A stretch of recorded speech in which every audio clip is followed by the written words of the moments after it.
राम राम हरे हरे, हरे कृष्णा कृष्ण कृष्ण हरे हरे, हरे राम राम राम हरे हरे, हरे कृष्ण कृष्ण कृष्ण हरे हरे, हरे राम राम राम हरे हरे। माताजी થઈ ગયું છે કે લઈ લો કીર્તન? હા, થઈ ગયું. હરે કૃષ્ણ. ના, બરાબર છે. ચલો, થેન્ક યુ. ખૂબ ખૂબ આભાર તમારો. હરે કૃષ્ણ. સરસ કીર્તન લીધું માતાજી, તમારો ખૂબ ખૂબ આભાર. હરે કૃષ્ણ. હરે કૃષ્ણ હરે કૃષ્ણ સર્વે ભક્તોને. હરે કૃષ્ણ. હરે કૃષ્ણ. હરે કૃષ્ણ. દંડવત પ્રણામ. હરે કૃષ્ણ. માતાજી. હરે કૃષ્ણ. હરે કૃષ્ણ. હરે કૃષ્ણ. ખૂબ ખૂબ સ્વાગત છે તમારું Shri Shri Radha ગોવિંદના temple ISKCON Bengaluru coli તરફથી ભક્તિ સદાચારના આજે 5મા સેશનમાં હું દીપેશ્વરી પ્રેમા દેવી દાસી આપ સર્વનું હાર્દિક સ્વાગત કરું છું. ખૂબ ખૂબ વેલકમ હેમાંગી હરિપ્રદા માતાજી, અમરીશનાથ કૃષ્ણદાસ પ્રભુ, અનિતા માતાજી, બેલા માતાજી, દીપ્તિ માતાજી, ભારતી માતાજી, હીર પટેલ માતાજી, જીવેશ્વર કૃષ્ણચંદ્ર પ્રભુ, મોલી જાદવ માતાજી, મીનાબેન રાવલ માતાજી, નૈના માતાજી, નીતા ભાલિયા માતાજી, રતિલાલ પ્રભુ, રાજેન્દ્ર પડિયાર પ્રભુ, સુરક્ષાબેન પટેલ, સુરેશભાઈ પ્રભુ, સ્વેની માતાજી, વિક્રમી કૃષ્ણ પ્રભુ, વિમલા વ્રજરાની માતાજી, હર્ષા વૈદ્ય માતાજી અને શશી માતાજી. ખૂબ ખૂબ સ્વાગત છે તમારું બધાનું આજના આપણે ભક્તિ સદાચારના ક્લાસમાં. તો આજે આપણે 5મું સેશન પહોંચી ગયા ભક્તિ સદાચાર, બરાબર. તો 4 સેશનમાં આપણે પેલા શું જોયું એ આપણે એકવાર રિવિઝન કરી લઈએ. શું શીખ્યા આપણે 4 સેશનમાં? તો કોણ કહેશે મને 4 સેશનમાં શું શીખ્યા?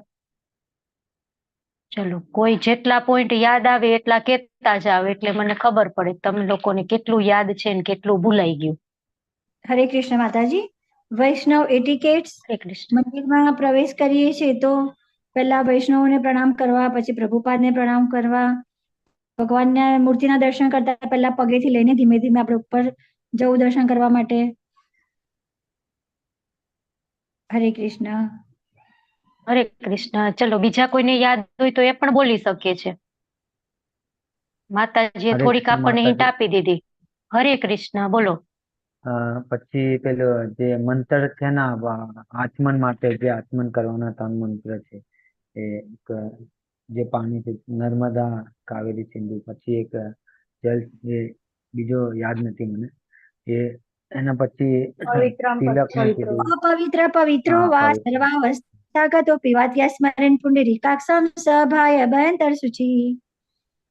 હરી બોલ, ખૂબ સરસ. પછી ચલો આગળ, હવે કોઈક બીજા બોલો. એ પ્રભુજીએ પણ થોડુંક આપણને યાદ કરાવી દીધું.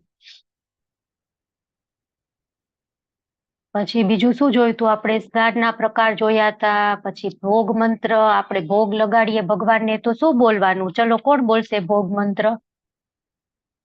હું બોલું માતાજી? બોલો. ચલો, હરે કૃષ્ણ. જય શ્રી પટેલ માતાજી, બોલો. હરે કૃષ્ણ. નમો ઓમ વિષ્ણુપાદાય કૃષ્ણ પેષ્ઠાય ભૂતલે શ્રીમતે જય પતાકા સ્વામી ઇતિ નામીને નમો આચાર્ય પાદાય અનિતાય કૃપા પ્રદાયતે ગૌર કથા ધામ દયાનગર ગ્રામ તારીને નમો ઓમ વિષ્ણુપાદાય કૃષ્ણ પેષ્ઠાય ભૂતલે શ્રીમતે ભક્તિ વેદાંત સ્વામીન ઇતિ નામીને નમસ્તે સારસ્વતે દેવે ગૌરવાની પ્રચારીને નિર્વિશેષ શૂન્યવાદી પ્રાશ્યત દેશ તારીને નમો મહાવદાન્યાય કૃષ્ણય પ્રેમ પ્રદાયતે કૃષ્ણય કૃષ્ણ ચૈતન્ય નામ ગૌરત વિશે નમઃ નમો બ્રાહ્મણ્ય દેવાય ગો બ્રાહ્મણ હિતાય ચ જગત હિતાય કૃષ્ણાય ગોવિંદાય નમો નમઃ. હરે કૃષ્ણ કૃષ્ણ કૃષ્ણ હરે હરે, હરે રામ રામ રામ હરે. હરે કૃષ્ણ માતાજી. ખૂબ સરસ. હરે કૃષ્ણ. ખૂબ સરસ. હરી બોલ. આવડી ગયું ને તમને? સરસ. ચલો પછી બીજું શું આપણે જોયું તું? આપણે જમીએ ત્યારે કયો મંત્ર બોલવાનો? ભગવાનનો પ્રસાદ આપણે ગ્રહણ કરીએ ત્યારે શું બોલશું? કોણ બોલશે? હરે કૃષ્ણ. પૂરું યાદ નથી માતાજી મને, હું જોઈને હું બોલું છું. મહાપ્રસાદે ગોવિંદે. ચલો બોલો. મહાપ્રસાદે ગોવિંદમ નામ બ્રહ્મણે વૈષ્ણવે સ્વયં રાજમ વિશ્વાસો નેવ જાયતે. હરે કૃષ્ણ. ચલો હેલ્પ કરો પ્રભુજીની. કોને આવડે છે? જીવેશ્વર કૃષ્ણ પ્રભુ. હરે કૃષ્ણ. ભીમલા વ્રજરાની માતાજી. ચલો બોલો. અમરીશનાથ કૃષ્ણ પ્રભુ. હરે કૃષ્ણ માતાજી. હરે કૃષ્ણ. હરે કૃષ્ણ. હરે બોલો. કૃષ્ણ ચલો માતાજી. આવડતું હોય એ. હરે કૃષ્ણ. શું બોલે સાંભળું? મહાપ્રસાદે ગોવિંદે બોલો. શું? હરે મહાપ્રસાદ. કૃષ્ણ. હરે કૃષ્ણ માતાજી. બોલો. ચલો બાપુ. મહાપ્રસાદે ગોવિંદે નામ બ્રહ્મણી વૈષ્ણવે સ્વલ્પ પુણ્યમતામ રાજન વિશ્વાસો નૈવ જાયતે. શરીર પછી શરીર વિદ્યા વિદ્યાજાલ. જાલ જડેન્દ્ર તારે કાલ જીવે પેલે વિષય સાગરે તારે મધ્ય જીહ અતિ લોભમય સદુ મતે. માતાજી કોલ આવી કે ગયો. જેતા કઠિન કઠિન સંસારે દયામય કરિવારે ચિંતા પ્રસાદન દિલો ભાઈ સે અનામૃત પાવ રાધા કૃષ્ણ ગુણ ગાઓ પ્રેમે ડાકો ચૈતન્ય. ખૂબ સરસ. હરી બોલ. પછી પ્રસાદ મળવો જોઈએ ને. આપણે બોયલા, પ્રાર્થના કરી લીધી. હવે ભગવાન તમારો પ્રસાદ આપો, તો આપણને પ્રભુપાદના ભક્તિ સદાચાર રૂપી જે આજે 5મું સેશન છે એ પ્રસાદ રૂપે મળવાનું છે. ખૂબ સરસ. તમને બધાને ઘણું બધું યાદ છે, બરાબર. તો આજે આપણે એમાં એક વધારાનું સેશન એડ કરવા જઈ રહ્યા છીએ, ભક્તિ સદાચારનું 5મું સેશન. તો આપણે મંગળાચરણ થી શરૂઆત કરીએ. ભગવાનને સૌ પ્રથમ પ્રેમપૂર્વક પ્રાર્થનાઓ કરીએ અને ભગવાનને આપણે વિનંતી કરી કે તમે અહીંયા અમને એવી બુદ્ધિ આપો કે અમે તમારું જ્ઞાન સમજી શકીએ, અમે એક સારા વૈષ્ણવ બની શકીએ. તો શરૂ કરીએ. ઓમ અજ્ઞાન તિમિરાંધસ્ય જ્ઞાનાજન શલાકયા ચક્ષુરુન્મિલિતમ યેન તસ્મૈ શ્રી ગુરુવે નમઃ. શ્રી ચૈતન્ય મનોભીષ્ટમ સ્થાપિતમ યેન ભૂતલે સ્વયં રૂપ કદા મહ્યમ દદાતિ સ્વપદાન્તિકમ. વંદેહમ શ્રી ગુરો શ્રીયુતપદકમલમ શ્રી ગુરૂન વૈષ્ણવાંશ્ચ શ્રી રૂપમ સાગર જાતમ સગણ રઘુનાથાન્વિતમ તમ સજીવમ સાદ્વૈતમ સાવધૂતમ પરિજન સહિતમ કૃષ્ણ ચૈતન્ય દેવ શ્રી રાધા કૃષ્ણ પાદાન સગણ લલિતા શ્રી વિશાખાન્વિતાંશ્ચ. હે કૃષ્ણ કરુણા સિંધો દીનબંધો જગતપતે ગોપેશ ગોપિકા કાંત રાધા કાંત નમસ્તુતે. તપ્ત કાંચન ગૌરાંગી રાધે વૃંદાવનેશ્વરી વૃષભાનુસુતે દેવી પ્रणमामि हरिप्रिये. वाञ्छा कल्पतरुभ्यश्च कृपा सिन्धुभ्य एव च पतितानां पावनेभ्यो वैष्णवेभ्यो नमो नमः. नमो विष्णुपादाय कृष्णपृष्ठाय भूतले श्रीमते जय पताका स्वामिनिति नामिने. नमो आचार्यपादाय निताय कृपाप्रदायने गौरकथाधाम दयानगर ग्रामतारिणे. नमो विष्णुपादाय कृष्णपृष्ठाय भूतले श्रीमते भक्तिवेदान्त स्वामिनिति नामिने. नमस्ते सरस्वती देव्ये गौरवाणी प्रचारिणे निर्विशेषा शून्यवादी पाश्चात्य देशतारिणे. जय श्री कृष्ण चैतन्य प्रभु नित्यानंद श्री अद्वैत गदाधर श्रीवासादि गौर भक्त वृंद. हरे कृष्णा कृष्ण कृष्ण हरे हरे हरे राम राम राम हरे हरे. श्री राधा गोविंद भगवान की जय. श्रील प्रभुपाद की जय. जय पताका स्वामी महाराज की जय. नामनिष्ठा प्रभु की जय. अनंत कोटि वैष्णव वृंद की जय. हरे कृष्णा सर्वे ने. હરે કૃષ્ણ માતાજી. હરે કૃષ્ણ. હરે કૃષ્ણ.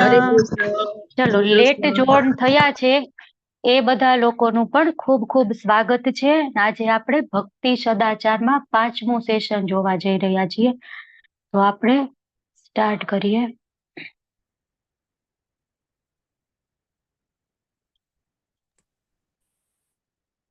સરસ. ચલો, દેખાય છે? મારી સ્લાઇડ વિઝિબલ છે? જી માતાજી.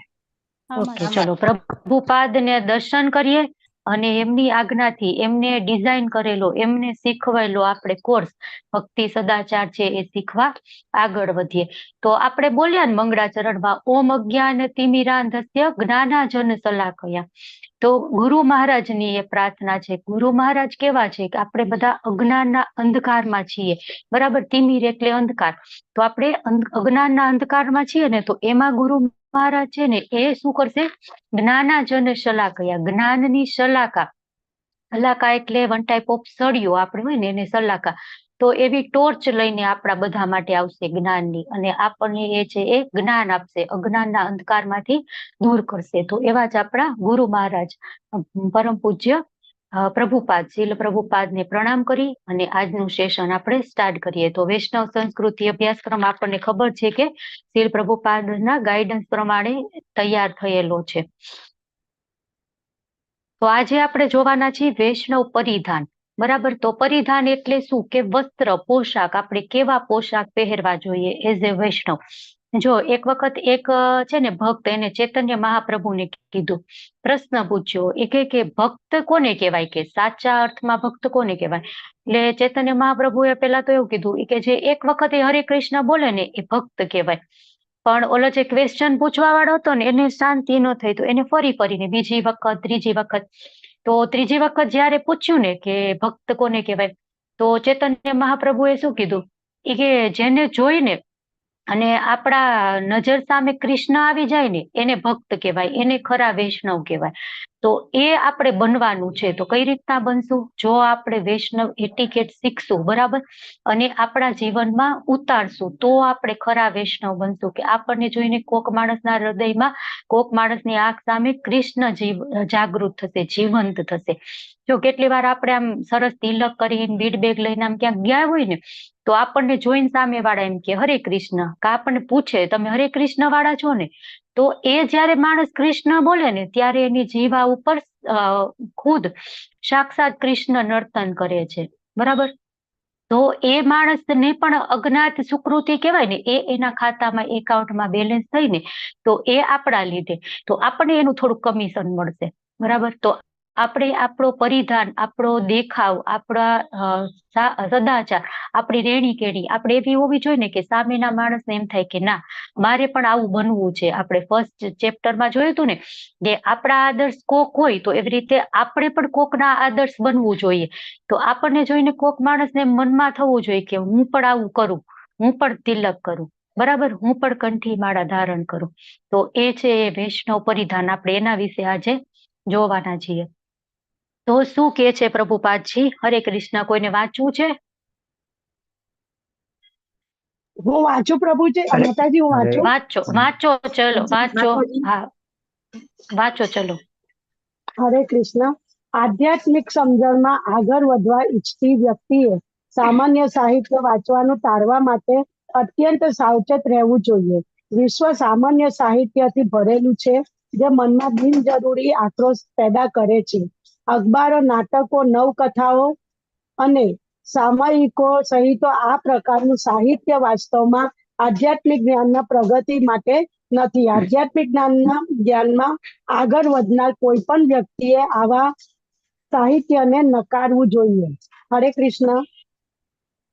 હરે કૃષ્ણ. ખૂબ ખૂબ ધન્યવાદ. તો હરિબોલ. શું કે છે પ્રભુપાદ? અહીંયા એક અગત્યનો સિદ્ધાંત આપણને આપેલો છે કે જો આપણે ભક્તિમાં આગળ વધવું હશે તો આપણે શું કરવાનું? તો કે જેમાં આધ્યાત્મિક સમજણ નથી એવું કઈ પણ વસ્તુ આપણે વાંચવાનું નહીં, બરાબર. પછી સામાયિક હોય, આપણે ઓલી મેગેઝિન આવે છે ને અમુક, એ પછી અખબારો, નાટકો, નવલકથા, ગમે તે કે જેમાં કૃષ્ણની કઈ વાત નથી ને એ આપણે વાંચવાનું નહીં, બરાબર. આપણે કેટલાય લોકોને એમ હોય મને તો સસ્પેન્સ થ્રિલર બહુ ગમે, તો કેટલા એમ કે મને તો બાયોગ્રાફી કોકની વાંચવી બહુ ગમે. પણ એ છે એ શું છે? આપણો ટાઈમ વેસ્ટ છે, બરાબર. આપણે એમાંથી કાંઈ પણ કૃષ્ણને રિલેટેડ આપણને કથા નહીં મળે, કાંઈ પણ જ્ઞાન નહીં મળે. અને એક છે ને ભાગવતમમાં સરસ મજાનો શ્લોક છે, એમાં કીધું છે કે સૂર્ય ઉગે અને આથમે, બરાબર, તો બધા જ માણસો છે ને એનું આયુષ્ય દિવસે દિવસે ક્ષીણ થતું જાય છે. સિવાય કે જે માણસ કૃષ્ણની કથામાં સમય પસાર કરે છે, કથા ઇન ધ સેન્સ કે કૃષ્ણની સેવામાં, બરાબર, એવી રીતે એનો સમય પસાર કરે છે ને, તો એ માણસ છે એનો સમય બરબાદ નથી થતો. કે આપણે 6ઠ્ઠા અધ્યાયમાં ભગવદ્ ગીતામાં જોઈ છે ને કે બધું જ જ્ઞાન છે એ અહીંથી મૃત્યુ થાય એટલે 0 થઈ જાય. કયું જ્ઞાન ભેગું આવશે? તો માત્ર ને માત્ર ભક્તિ. બરાબર, કોક માણસે અહીંયા 2% ભક્તિ કરી હશે આ બર્થમાં, તો નેક્સ્ટ બર્થ એનો થશે તો એ ભક્તિ છે એ કેરી ફોરવર્ડ થશે. એ 3% ભક્તિથી 3જા ટકાથી ચાલુ થશે ને. બરાબર, તો એવી રીતના આપણે સામાયિકો વાંચશું, મૂવી જોશું, થિયેટરમાં જશું, ગમે તે કરશું, પણ એ જ્ઞાન છે એ કેરી ફોરવર્ડ નહીં થાય. બરાબર, તો એનો મતલબ શું છે? આપણે એ ટાઈમ વેસ્ટ કર્યો, આપણને એનાથી કાંઈ ફાયદો થવાનો નથી, તો આપણે એવું કરવું જોઈએ નહીં. તો પ્રભુપાદજી શું કે છે કે મારી જ લખેલી બુકો વાંચો તમે. અને આપણે તો એટલો આગ્રહ હોય કે આપણે ઇસ્કોનના જે વક્તા છે ને એને જ સાંભળવાના, બીજા કોઈને સાંભળવાના નહીં. અને પ્રભુપાદજી છે ને એની એક શું કહેવાય પ્રેસ કોન્ફરન્સમાં એ કહે છે, પ્રવચનમાં એ કહેતા હોય છે કે ભગવદ્ ગીતા, ભાગવતમ, ચૈતન્ય ચરિતામૃત અને ભક્તિ રસામૃત સિંધુ, આ 4 પુસ્તક છે ને એ 7 વખત વાંચવી જોઈએ ભક્તે.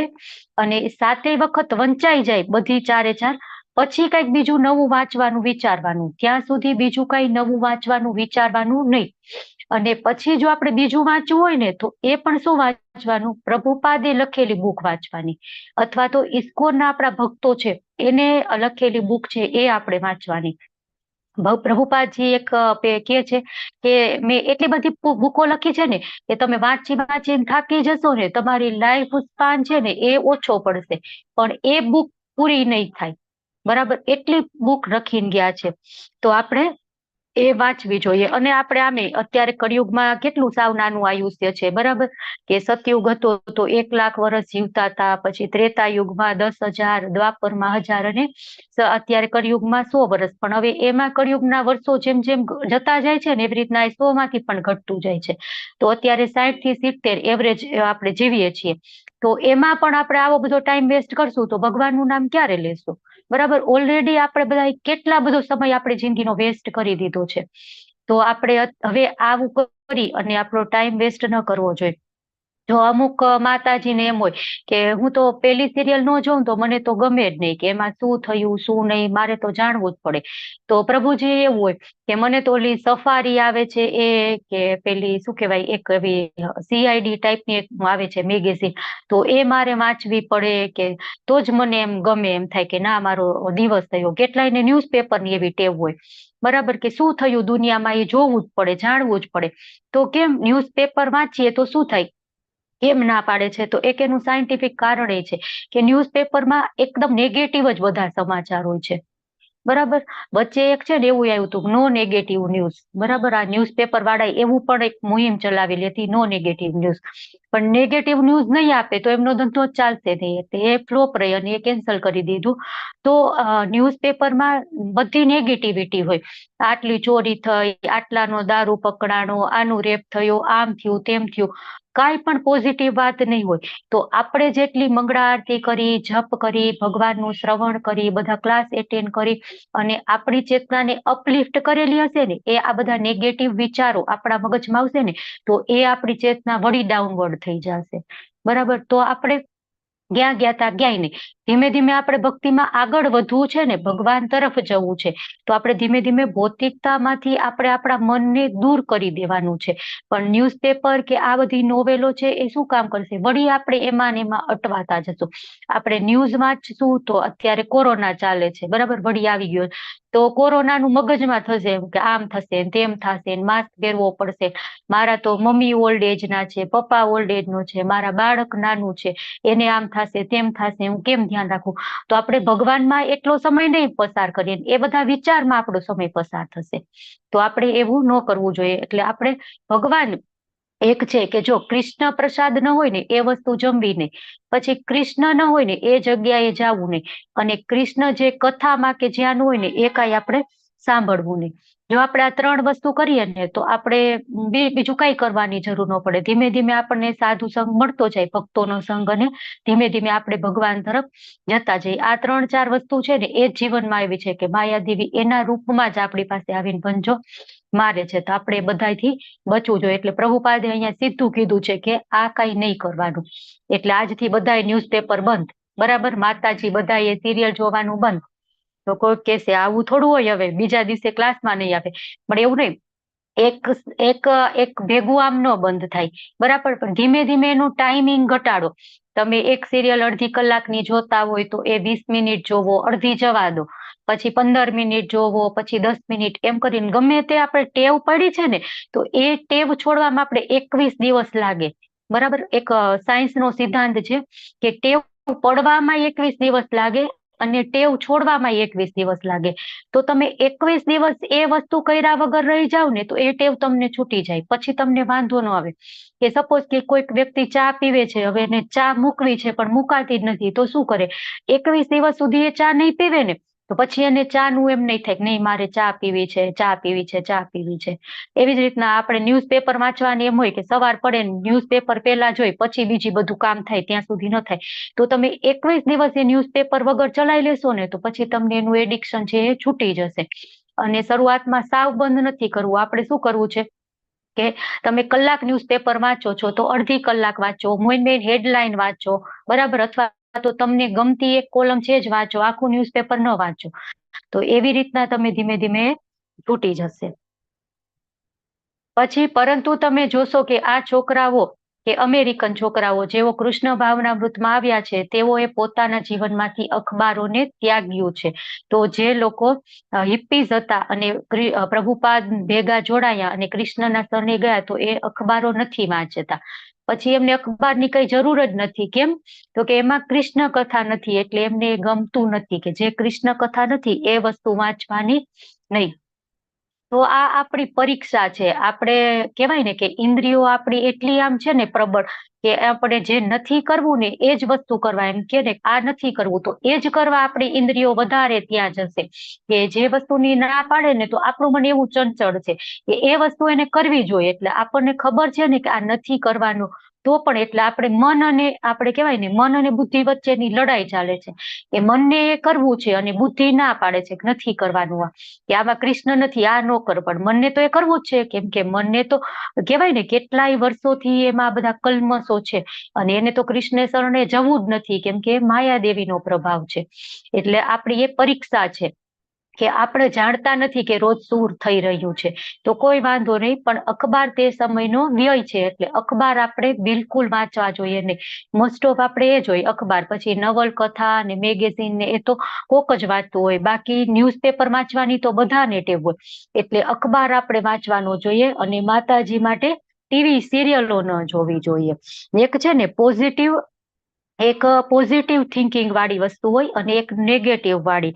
તો એમાં પોઝિટિવમાં શું હોય? જપ કરવું, કૃષ્ણની બુક વાંચવી, પ્રસાદ ખાવો, સેવા કરવી અને ભક્તનો સંગ કરવો, બરાબર. અને એ જ વસ્તુની નેગેટિવ શું છે? તો કે વ્યભિચાર કરવો, વ્યસન કરવું, માંસાહાર કરવું, ગેમ રમવું. આપણે ટૂંકમાં જે આપણો સમય બરબાદ થાય છે એવી વસ્તુઓ આપણે કરવી. તો આ બધી વસ્તુ આપણે નહીં કરીએ અને સતત આપણું મન કૃષ્ણમાં લગાડશું ને, તો આપણું ધીમે ધીમે પ્યોરિટી આવતી જશે, ધીમે ધીમે આપણામાં પવિત્રતા આવતી જશે, શુદ્ધતા. અને જેમ જેમ એ પ્યોરિટી આવશે ને, એમ આપણે કૃષ્ણની વધારે ને વધારે નજીક જતા જઈશું. આપણે સંકીર્તન કરીએ, જપ કરીએ, મંગળા આરતી શું કામ કરીએ? કેમ કે ધીમે ધીમે આપણા મનના બધા કલ્મશો છે એ દૂર થઈ જાય અને આપણે જે આપણું અલ્ટિમેટ એડ્રેસ છે, આપણું ધ્યેય છે કે કૃષ્ણના શરણે જવું, કૃષ્ણના ધામમાં જવું, એ આપણે પામી શકીએ. પછી ક્યારેક પ્લેનમાં જે ફિલ્મોનું પ્રદર્શન થાય છે, હું આંખો બંધ કરી લઉં છું. જો પ્રભુપાદજી છે એ શું કરતા કે ફિલ્મ ચાલતું હોય ને પ્લેનમાં, તો પણ આંખ બંધ કરી લે. પછી મને તે જોવાનું પસંદ નથી, કારણ કે તે છાપનું વહન કરે છે, તે માટે ખૂબ જ હેરાન કરનારી હકીકત છે. તો ખૂબ જ સરસ આપણે સાયન્સનો એક કહેવાય ને કે સિદ્ધાંત અહીંયા પ્રભુપાદજી કહે છે કે આપણે જેવી વસ્તુ જોઈએ ને એવી વસ્તુનું આપણા મગજ ઉપર છાપ પડે, એવા વિચારો આપણા મગજમાં આવે, એવું આપણું વર્તન થાય. એટલે એક છે ને કે ગુડ ઇન કરશો તો ગુડ આઉટ આવશે, ગાર્બેજ ઇન કરશો તો ગાર્બેજ આઉટ આવશે, બરાબર. તો આપણે સારી જ વસ્તુ આપણા અંદર રાખીએ ને તો સારી જ વસ્તુ બહાર આવે. અત્યારની ફિલ્મો આપણે જોઈએ તો કેટલી હોય, અશ્લીલતાથી ભરપૂર હોય, ડાયલોગ એવા ખરાબ હોય. તો એવું બધું આપણે જોશું તો આપણે પણ ક્યારેક એ નીકળી જશે મોઢામાંથી, અથવા તો ક્યારેક આપણા મનમાં એવો વિચાર આવશે. તો એના કરતા બેટર છે કે આપણે એ જોવાનું જ નહીં. બરાબર.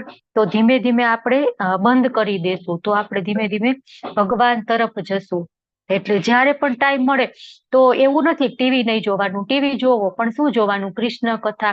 અત્યારે બધા ટીવી છે મોબાઈલ થી કનેક્ટ થઈ જાય, યુટ્યુબમાં કૃષ્ણની કથા જોવો, આપણા એક લેક્ચર સાંભળો, બરાબર, પ્રભુપાદને સાંભળો, કોઈ શોર્ટ મૂવી હોય ઇસ્કોનની તો એ જોવો, બરાબર. એવું નથી બંધ જ કરી દેવાનું, પણ કૃષ્ણ કથા જ સાંભળવાની, કે ભક્તોના મુખેથી પ્રવચન સાંભળવાનું. ટૂંકમાં બીજું આડું અવડું છે ને એવી કઈ વસ્તુ જોવાની નહીં. પછી તો આપણે કરવાનું શું? આપણને એમ થાય ને માતાજીએ તો કહી દીધું ટીવી નહીં જોવાનું, ન્યૂઝપેપર નહીં જોવાનું, સિરિયલો નહીં જોવાની, નવલકથા નહીં વાંચવાની, લાસ્ટ લેક્ચરમાં જોયું તું કિટી પાર્ટીમાં નહીં જવાનું, કૃષ્ણ પ્રસાદ સિવાય ખાવાનું નહીં. તો હવે અમે તો બોર થઈ જાય ને, કઈ જિંદગી હોય કે ન હોય, તમે તો કયો છો. તો પ્રભુપાદજી અહીં સરસ કહે છે શું કરવું? અમારી સાથે નૃત્ય કરો. તો તે મનોરંજન નથી? આપણે બધા ડિસ્કોથેકમાં જતા હોય, બરાબર, અને ત્યાં ડાન્સ કરતા હોય પે કરીને. તો અહીં તો ફ્રીમાં મંદિરે જાય તો સરસ મજાના મૃદંગ કરતાલ વાગતા હોય અને સરસ ત્યાં ભક્તો બધા ડાન્સ કરતા હોય, એકદમ ભગવાનમાં ઓતપ્રોત થઈ ગયા હોય. તો એનાથી બેટર તો મનોરંજન કોઈ હોય જ નહીં. દિવ્ય મનોરંજન છે ને, પેલો આનંદ કેવો હોય? 2 ઘડી પૂરતો, પછી ત્યાં ટાઈમ પૂરો થઈ જાય એટલે એમ કે ચલો હવે બહાર નીકળો. તો એ તો આપણે વળી એમ થાય ને ત્યાં હતા તો કેટલી મજા આવતી હતી ને આ તો હવે નથી ગમતું. તો આ તો ભગવાનની સેવામાં આપણે નૃત્ય કર્યું હોય ને તો એ હંમેશા પછી આપણે ક્યારેક યાદ કરીને કેવા આપણે ડાન્સ કરતા હતા, કેવું સરસ કીર્તન થતું હતું, તો આમ અંદરથી ને અંદરથી ખુશી આપણે અનુભવીએ. તો એ છે એ આપણે મનોરંજન છે. પછી તમે થાકી જાવ ત્યારે પ્રસાદ લો. આપણે નૃત્ય કરી લઈ, થાકી જાય એટલે સરસ મજાની જો ઉત્સવો હોય કે શું કહેવાય આપણો વીકલી પ્રોગ્રામ હોય તો કેવી સરસ ફીસ્ટ હોય મંદિરમાં, 56 ભોગ હોય, કઈક ફેસ્ટિવલ હોય, જન્માષ્ટમી હોય, ગોર પૂર્ણિમા હોય, તો એટલી મજા આવે ને. એ 56 ભોગ બધા ભક્તોમાં જ ડિસ્ટ્રીબ્યુટ કરવામાં આવે. તો એકદમ એનો તો આપણે ગમે રેસ્ટોરન્ટમાં જાય ને તો પણ એટલો સરસ સ્વાદ ન મળે. કેમ? તો કે ભક્તે બનાવેલું છે ભગવાન માટે અને એમાં ભગવાનની મસ્તી ઉમેરાણી છે. તો એકદમ સરસ મજા આવી જાય. તો શું આનાથી બધું મનોરંજન હોય ક્યાંય? ક્યાંય ન હોય, બરાબર ને? શું તે આ મનોરંજન નથી? છે જ. તમે બોલ ડાન્સ અને બીજા ઘણા ડાન્સમાં જાઓ છો, તમે તેના માટે ચૂકવણી કરો છો, પરંતુ અમે ચાર્જ લેતા નથી. તો મેં કીધું એવી રીતના આપણે ગમે ત્યાં ડાન્સ કરવા માટે જાય તો ત્યાં પે કરવાનું હોય, પણ અહીંયા આપણે ઇસ્કોન ટેમ્પલમાં સૌથી ફ્રી હોય છે. પછી ફક્ત મનોરંજન માટે આવો અને જપ કરો, તેથી ખૂબ સરસ. આપણને એમ થાય કે આજે તો કંટાળી ગયા છીએ, થાકી ગયા છીએ, શું કરવું? તો મંદિરે જઈ અને 2 ખાલી માળા કરીએ ને, 2 નહીં, ચલો 1 જ માળા કરીએ, 1 રાઉન્ડ જપ કરીએ ને તો એકદમ આપણે મનને શાંતિ લાગે કે વાહ, જેટલું સ્ટ્રેસ હતું, ટેન્શન હતું કે ગુસ્સો હતો, જે કાંઈ હતું એ બધું ત્યાં ને ત્યાં જતું રહે. પછી કૃષ્ણ ભાવનામૃતમાં બધું જ છે. જો આપણને એમ થાય ને કે ક્યાંક જગ્યાએ જાય તો જો ડાન્સ કરવા જાય ને તો ખાલી ડાન્સ જ હોય, બીજું કઈ ન હોય. પછી રેસ્ટોરન્ટમાં જાય તો ત્યાં જમવાનું જ હોય, બીજું કઈ ન હોય. પણ આપણું ઇસ્કોન કેવું છે તો કે ફૂલ પેકેજ આખું, એમાં બધું જ છે આપણને. કે નૃત્ય કરવાનું, થાકી એટલે પ્રસાદ લેવાનું, પ્રવચન આપવાનું, જપ કરવાનું, સંગીત છે, નૃત્ય છે, સરસ મજાનો પ્રસાદ છે, બધું જ છે એમાં. આપણને એમ થાય કે મારે તો આ મ્યુઝિકલ ઇન્સ્ટ્રુમેન્ટ મને સારું વગાડતા આવડે છે, મારે એ વગાડવું છે. તમે કીર્તન થતું હોય ત્યારે જાઓ વગાડો, ખૂબ સરસ. કોઈક માતાજીને એમ થાય કે મારો અવાજ બહુ સરસ છે, મારે તો ભગવાનની ગુણગાન ગાવા છે, તો તમે એ કરી શકો છો, બરાબર. તમને એમ થાય કે મને રસોઈ સરસ બનાવતા આવડે છે, તો ભગવાન માટે ભોગ બનાવો, અર્પણ કરો. તમને એમ થાય કે મારે તો ખૂબ સરસ પ્રસાદ ખાવો છે, તો ઇસ્કોનમાં એ પણ છે, તમે મંદિરે જઈને પ્રસાદ લો, બરાબર. તો ફૂલ પેકેજ છે, એમાં કઈ પણ વસ્તુ ઘટે નહીં. અને એક વખત કેવું થાય, તમે મંદિરે જાઓ અને તમે ધીમે ધીમે કૃષ્ણ પ્રત્યે એટેચ થવા માંડો, ધીમે ધીમે તમને પ્રેમ ઉત્પન્ન થવા માંડે, ધીમે ધીમે એમ કે રુચિ આવવા માંડે, બરાબર, આસક્તિ થવા માંડે એમાં. તો પછી ઓટોમેટિક આપણને બીજા કઈ મનોરંજનની જરૂર નહીં પડે. કોઈ કેમ કે ને અહીંયા અત્યારે આ પ્રવચન છે તો આપણે ત્યાં જોડાઈ જાય, કોઈ કેમ કે આ સમયે અત્યારે આ લેક્ચર ઓનલાઈન આવવાનું છે, આપણે ત્યાં જોડાઈ જઈએ. તો ખૂબ જ મજા આવે એમ. એમાં પછી એમ ન થાય કે હવે કંટાળો આવે છે કે મારે બહારનું કંઈક મનોરંજન શોધવું છે, બરાબર. અને એ બહારનું મનોરંજન કેવું છે કે ધારો કે આપણે વીક આખું કામ કરીએ અને પછી શનિ રવિ આપણે હોય કે ચલો હવે ફરવા જશું, આમ કરશું તેમ કરશું, વળી શનિ રવિ જતા રહે ને પાછો મંડે ચાલુ થાય એટલે બ્લડી મંડે આયા, બ્લડી મંડે, બરાબર, પાછો બ્લડી મંડે આવી ગયો આપણું ખૂન ચૂસવા કામ કરવા માટે. તો વળી આપણે અફસોસ આવે, કાશ શનિ રવિ હતા, કેટલી મજા આવી, વીકેન્ડમાં તો આમ કર્યું ને હવે ક્યારે શનિ રવિ આવશે. તો એ સુખ કેવું હોય, ક્ષણિક સુખ હોય, અને જે ભગવાન સાથે જોડાયેલું હોય એ પરમનન્ટ સુખ હોય. એક વખત આપણને રુચિ આવવા માંડે તો પછી રોજ મંગળા આરતીમાં જાય કેટલી મજા આવે. આટલી ઠંડીમાં અત્યારે કોઈ એમ ન કે બહાર નીકળવું, કોઈ ભૌતિકતાવાદી હોઈએ કે આટલા 4 વાગે આ બધા ભક્તો નાઈને જાય છે અને આપણે તો કોઈ ઉઠાડવું ન પડે, જાતે જ ઉઠીને રેડી થઈને મંદિરે જવા માંડી, બરાબર. તો એ છે બીજા કઈ મનોરંજનની આપણે જરૂર પડે નહીં. હવે આપણે પરિધાન વિશે જોવાનું છે.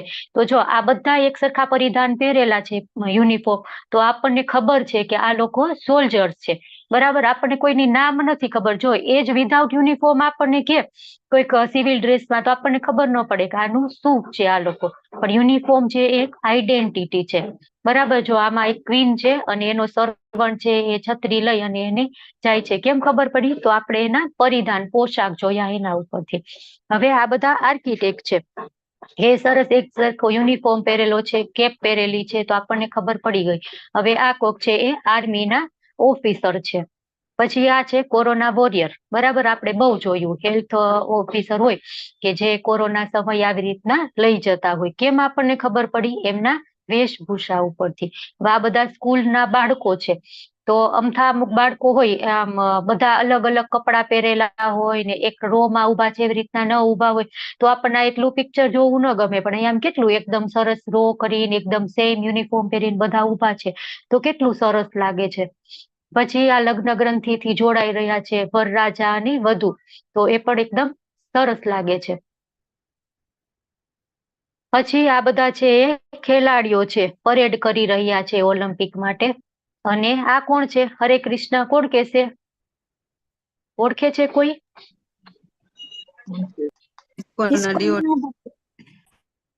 ઇસ્કોનના ડિવોટી. ઓકે, પણ નામ છે, એક પ્રભુનું નામ છે જગન્નિવાસ પ્રભુ અને એકનું નામ છે પંકજાંગ્રી પ્રભુ, બરાબર. અને આ બંને છે ને એ માયાપુરમાં હેડ પૂજારી છે અને બંને લંડનમાં બોર્ન છે અને બધું જ મૂકી અને લંડનનું બધી એટલી જાવો ચલાડી, એટલી ઝાકમઝાળ માયાનગરી, આપણે મુંબઈ કહેવાય ને એવી રીતના લંડન એનાથી પણ વધારે માયાનગરી છે.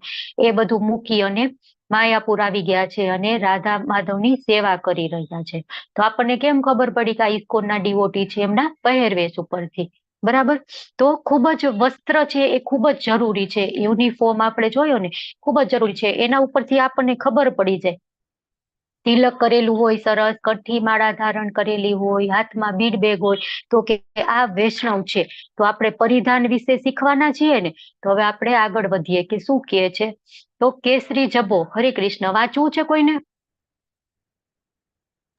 હું વાંચું હરે માતાજી. કૃષ્ણ માતાજી. વાંચો વાંચો, ચલો. હરે કૃષ્ણ. હરે કૃષ્ણ માતાજી. હરે કૃષ્ણ. કેસરી હરે જબ્બો કૃષ્ણ. વાંચો, ચલો. કેસરી જબ્બો અને મુંડન કરેલ માથું આવશ્યક નથી. જોકે તે શારીરિક માનસિક સ્થિતિ બનાવે છે. જેમ કે જ્યારે લશ્કરી માણસ યોગ્ય રીતે પોશાક પહેરે છે ત્યારે તેને ઉર્જા મળે છે. તે લશ્કરી માણસની જેમ અનુભવે છે. શું તેનો અર્થ એ છે કે જ્યાં સુધી તે યુનિફોર્મમાં નહીં હોય ત્યાં સુધી તે લડી શકશે નહીં? ના. એ જ રીતે ભગવાનમાં ચેતનાને તપાસી શકાતી નથી. તેને કોઈ પણ સંજોગોમાં પુનર્જીવિત કરી શકાય છે, પરંતુ કેટલીક શરતો મદદરૂપ છે. તેથી અમે સૂચવીએ છીએ કે તમે વૈષ્ણવની જેમ નિયમ પ્રમાણે જીવો, નિયમ પ્રમાણે પોશાક પહેરો, નિયમ પ્રમાણે ખાઓ વગેરે. શ્રીલ પ્રભુપાદ. વાતચીત. October 8, 1975, Durban. હરે કૃષ્ણ માતાજી. હરે કૃષ્ણ. ખૂબ ખૂબ ધન્યવાદ પ્રભુ. તો શું કહે છે પ્રભુપાદજી કે કેસરી જબ્બો અને મુંડન એવું જરૂરી નથી, બરાબર.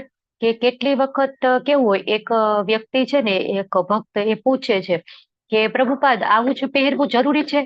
એટલે પ્રભુપાદ કહે છે કે નહીં, આવું જરૂરી નથી, પણ જ્યાં સુધી આપણે યોગ્ય પરિસ્થિતિ છે, બરાબર, અનુકૂળ પરિસ્થિતિ છે, તો ત્યાં સુધી આપણે જે વૈષ્ણવ પરિધાન છે એ પહેરવા જોઈએ, બરાબર. જો ફોર એક્ઝામ્પલ આપણે સમજીએ કે કોઈક લશ્કરનો માણસ છે, હવે એ યુનિફોર્મ નહીં પહેરે તો એની શક્તિ ઓછી થઈ ગઈ કે એનામાં લડવાનો જુસ્સો ઓછો થઈ ગયો એવો નથી. બરાબર, એ વગર યુનિફોર્મે લડવા જશે તો લડી જ શકશે, એમાં કઈ ડાઉટ નથી. પણ જો એ યુનિફોર્મ પહેરશે ને તો એનામાં યુનિફોર્મ થી એક તાકાત આવે. આપણે કેટલાય હિન્દી મૂવીમાં જોયું હોય ને કે વર્ધી પહેરે એટલે આમ થાય ને તેમ થાય ને આખો રૂવાબ જ બદલાઈ જાય. બરાબર, તો એ રિયલમાં છે કે યુનિફોર્મમાં એક તાકાત છે, વસ્ત્રમાં એક તાકાત છે કે એ પહેરશે ને તો એ બમણા જુસ્સાથી દડી શકશે. બરાબર, આપણે જો કેટલી વખત એરપોર્ટ ઉપર કેવી રીતના હોય ને તો પેલા આર્મી મેન આવે ને તો આપણે તરત એને સેલ્યુટ કરીએ. કેમ? તો કે એને યુનિફોર્મ પહેરેલો છે. હવે એ જ આર્મી મેન વિધાઉટ યુનિફોર્મ આવશે તો આપણે સેલ્યુટ કરશું? નહીં કરીએ. કેમ? તો કે એને યુનિફોર્મ નથી પહેર્યો. તો એ યુનિફોર્મને આપણે સેલ્યુટ કર્યા ને એના વસ્ત્ર પરિધાનને. તો એવી રીતના આપણે પણ જ્યાં સુધી અનુકૂળ પરિસ્થિતિ હોય ને ત્યાં સુધી વસ્ત્ર પરિધાન આપણું જે વૈદિક છે ને એ પહેરવું જોઈએ, કે એની અસર છે ને આપણી ચેતના ઉપર પડે. જો અમુક માતાજીઓ છે એ શોર્ટ્સ પહેરતા હોય, બરાબર, કે ઓફ શોલ્ડર ટી શર્ટ કે એવું કઈક પહેરતા હોય, એકદમ જીન્સ કે એવું. અને અમુક પ્રભુજી છે એ મંદિરમાં આવે તો કેપરી પહેરેલા હોય, 3/4 પહેરેલું હોય, અથવા તો ઉપર એવું ટી શર્ટ પહેરેલું હોય ફંકી કે એ ટાઈપનું. તો એવું ન પહેરવું જોઈએ. કેમ? તો કે એ એની ચેતના ઉપર અસર કરે. જેવા વસ્ત્રો તમે પહેરો ને એવી તમારી ચેતના થાય. જો તમે એક દિવસ ફીલ કરજો પ્રભુજી હોય તો કે ધોતી કુર્તો પહેરો તો તમારા મગજમાં કેવા વિચાર આવે, બરાબર, અને એની જગ્યાએ તમે આવા મેં કીધા એવા વસ્ત્ર પહેરો તો તમારા મગજમાં કેવા વિચાર આવે. બરાબર, પણ તમારે તમારી રીતે કમ્પેરિઝન કરવાનું કે કયા વસ્ત્રમાં હું કૃષ્ણની વધારે નજીક હતો. અને માતાજી માટે સેમ, કે એક દિવસ સાડી પહેરો અને જોવો કે કેવા વિચાર તમારા મગજમાં આવે છે. એક દિવસ એ જીન્સ પહેરો કે શોર્ટ સ્કર્ટ કે એવું કઈક પહેરો અને તમે જોવો કે તમારા મગજમાં કેવી કોન્શિયસનેસ, તમારી ચેતના કેવી છે. બરાબર, પછી કમ્પેરિઝન કરો તો તમને બેટર કયું લાગશે? ઓબ્વિયસલી કે જે વૈદિક પરિધાન છે એ. એટલે જ પરિધાનનું એટલું મહત્વ છે.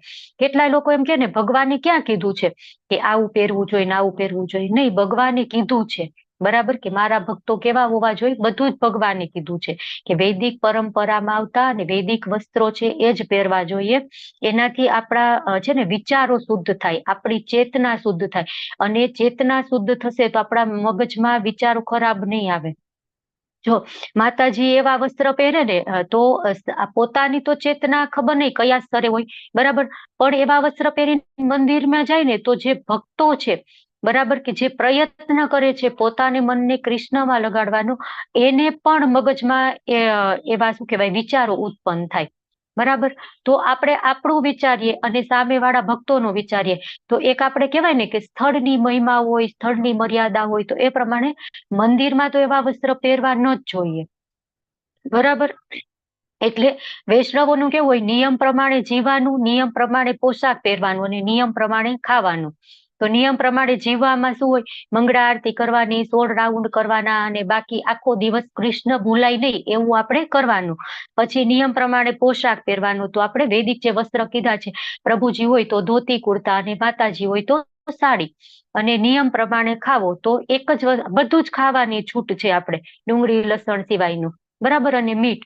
અને પણ જે ભગવાનને પ્રસાદ આપણે ઓફર કરીને પછી પ્રસાદ ખાવાનો. પ્રસાદ સિવાય બને ત્યાં સુધી કે એકદમ ઇમરજન્સી કે ક્રિટિકલ પરિસ્થિતિ ન ઉત્પન્ન થાય ત્યાં સુધી આપણે પ્રસાદ સિવાય બીજું કઈ ખાવું ન જોઈએ. તો એક આપણો આ એકદમ સચોટ સિદ્ધાંત છે ને આપણે એમ કહેવાય ને કે આપણે ગાંઠ બાંધીને યાદ રાખી લેવાનું કે આ તો આપણે કરવાનું જ છે, બીજું બધું કરીએ કે ન કરીએ પણ આટલું તો આપણે મગજમાંથી કોઈ દિવસ જવું જોઈએ નહીં.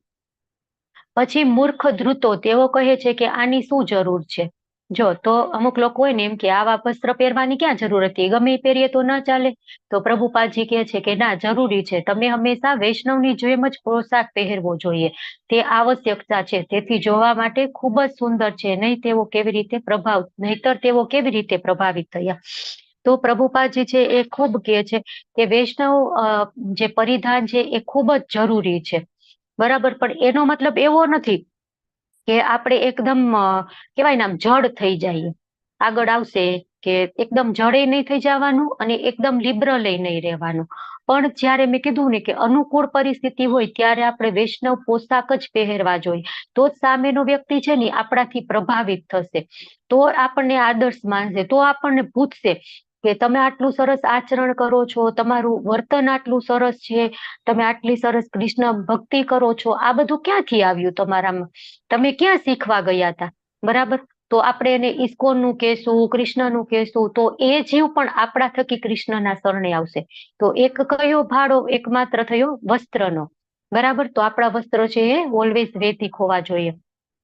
પછી પહેરવેશ વિશે મેં તેમને પહેલેથી જ લખ્યું છે કે તમે લોકો સાથે વ્યવહાર કરવા માટે શક્ય તેટલું સ્માર્ટ વસ્ત્ર પહેરી શકો છો.